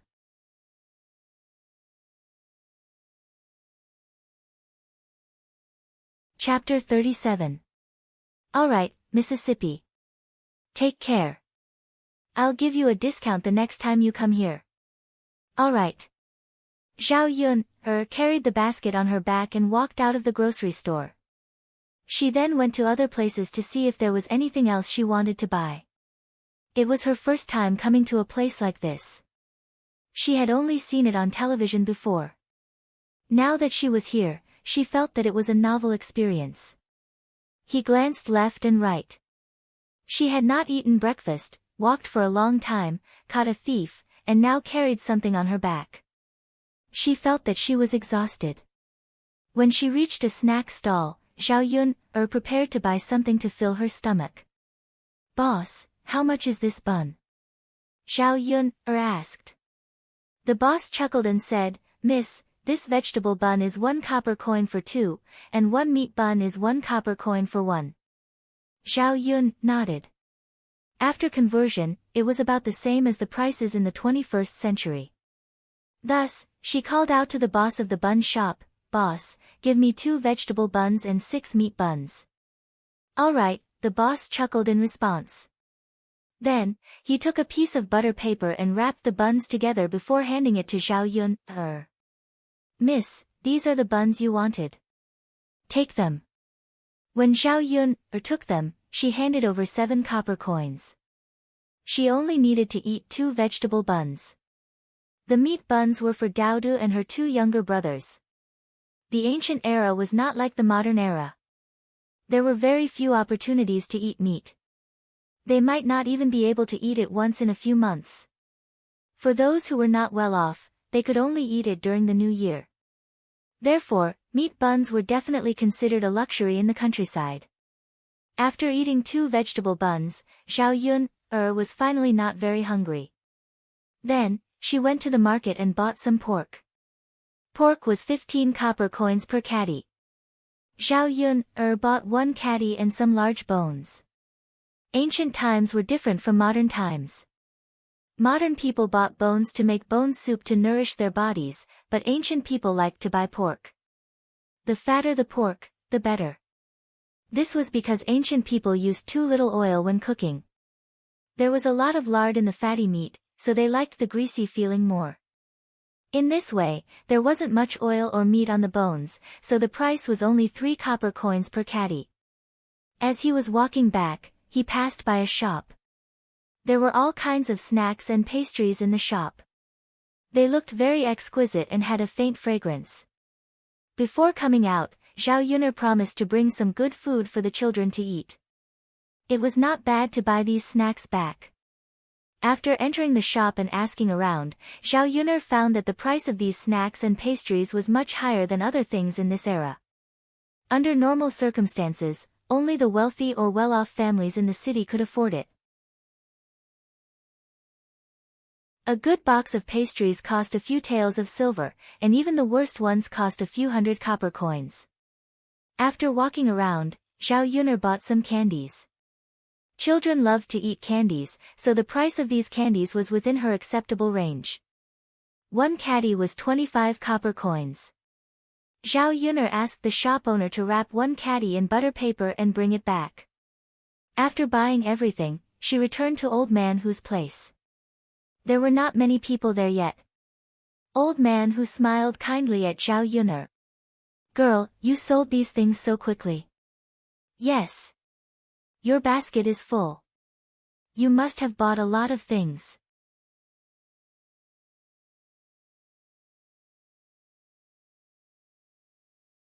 Chapter 38. Okay, girl, quickly sit down and rest. You must be tired from carrying it on your back. Wait a little longer. The others should be done soon. Let's go back together, Papa Hu said. Actually, it was not easy to sell things in the city. Many times, when there was no one in the market, they might not be able to sell all the things they brought over. However, at about 10 o'clock in the morning, they would all have to come back. Papa Hu would only wait until this hour at the latest. It would take time for the carriage to reach the village. It would take an hour for the carriage to wobble. It would be just in time for lunch on the way back. Okay, Zhao Yun nodded in response. As she spoke, she sat in the carriage and put the basket on the back. She wiped the beads of sweat on her forehead and chatted with Papa Hu from time to time. From Father Hu's mouth, Zhao Yun also understood some of the situation in the city. Yang City was rich and prosperous, especially prosperous in business. There were many famous businessmen in the city, all of whom were extremely wealthy. Some were even as wealthy as a country. The most influential family in Yang City was the Helian family.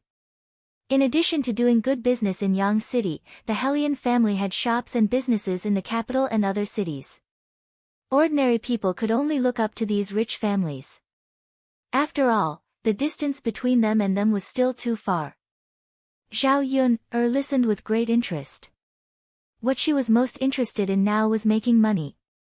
Only by making money could she lead a good life with Dao Du and live a smooth life in ancient times. After waiting for about an hour, the other women also came back. Many of them brought back things that were not sold. Ah, business is really bad today.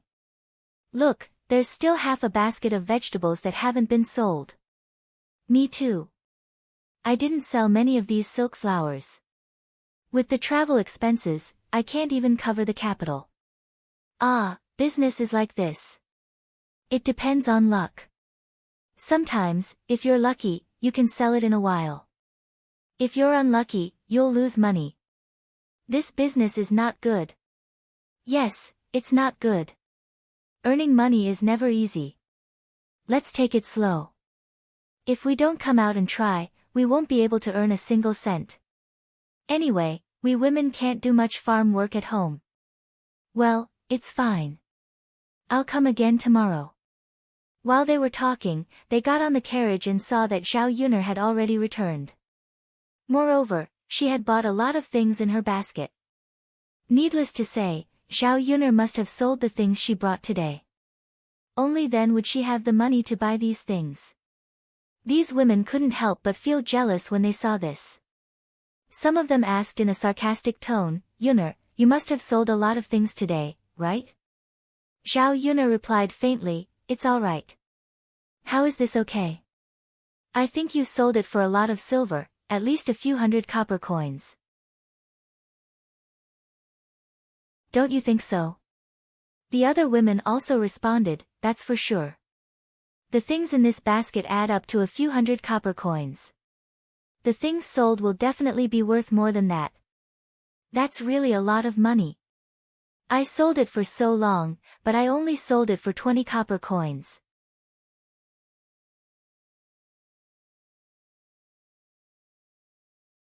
Chapter 39. Yun, girl, just tell us. We are from the same village and should support each other. If you have any good ways to earn money, share it. That's right, Yun, girl. We are also working hard to earn money. If you tell us, we won't have to work so hard in the future.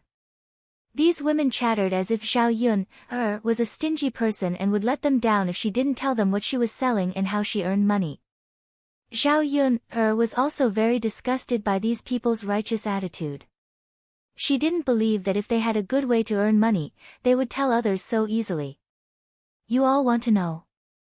Zhao Yun curled her lips and a trace of slyness flashed across her eyes. Of course. One by one, they began to gather around, wanting to hear what Zhao Yun had to say. They were afraid that if they missed a word, they would lose a chance to make a fortune. I went to the mountains to get this thing. I picked up a little fox and sold the fox skin to the first shop in the city for a few hundred copper coins. Zhao Yun said. Zhao Yun said this because she was sure that these women wouldn't dare to go into the mountains. Compared to a few hundred copper coins, their lives were definitely more important. Sure enough, when these women heard Zhao Yun say this, their faces changed a little. They didn't doubt Zhao Yun's words. After all, there wasn't anything good in the village. It must be because she got some treasure from the mountains. This, going up the mountains, is too dangerous. There are so many wild beasts in the mountains. How can we go up there? If we are not careful, we will be swallowed by the wild beasts. It's not like we don't know how many people who went up the mountains were eaten by wild beasts. Going up the mountains is sending us to our deaths. Then I can't go. I don't want to lose my life for a few hundred copper coins. If you go, you might not be so lucky to pick up the fox skin. That's right. Forget it, then I'd better not go. Just thinking about it makes me panic. After these women finished their discussion, they gradually fell silent. No matter how much money he earned, it was useless if he didn't have the life to enjoy it.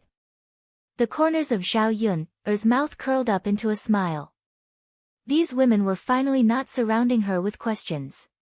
Father Hu had been smoking in silence, finally spoke up. He said to the women, "How can it be so easy to make money in this world? Don't be jealous of others who earn more and have other thoughts." What Papa Hu said was the truth. When Zhao Yun heard this, her impression of Papa Hu increased by a lot. This old man was a decent person. Yes. Father Hu, you're right. It's not easy for us to earn money. Old man Hu sighed and put away his tobacco pipe. He laughed and said, "All right, everyone's here, right? If he's here, let's go back." Coming. Let's go. Yes. Old man Hu raised his whip and the ox cart swayed as it drove towards the village. Unknowingly, they reached home after a long journey. Zhao Yun carried a heavy basket on her back. When she saw Daodu, Zhao Tianan, and Zhao Tianfu playing together, she was relieved. She shouted to Daodu, "Daodu, mother is back."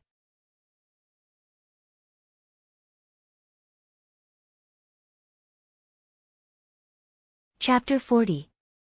Mother. The little guy looked very excited, probably because he had never left her side for such a long time.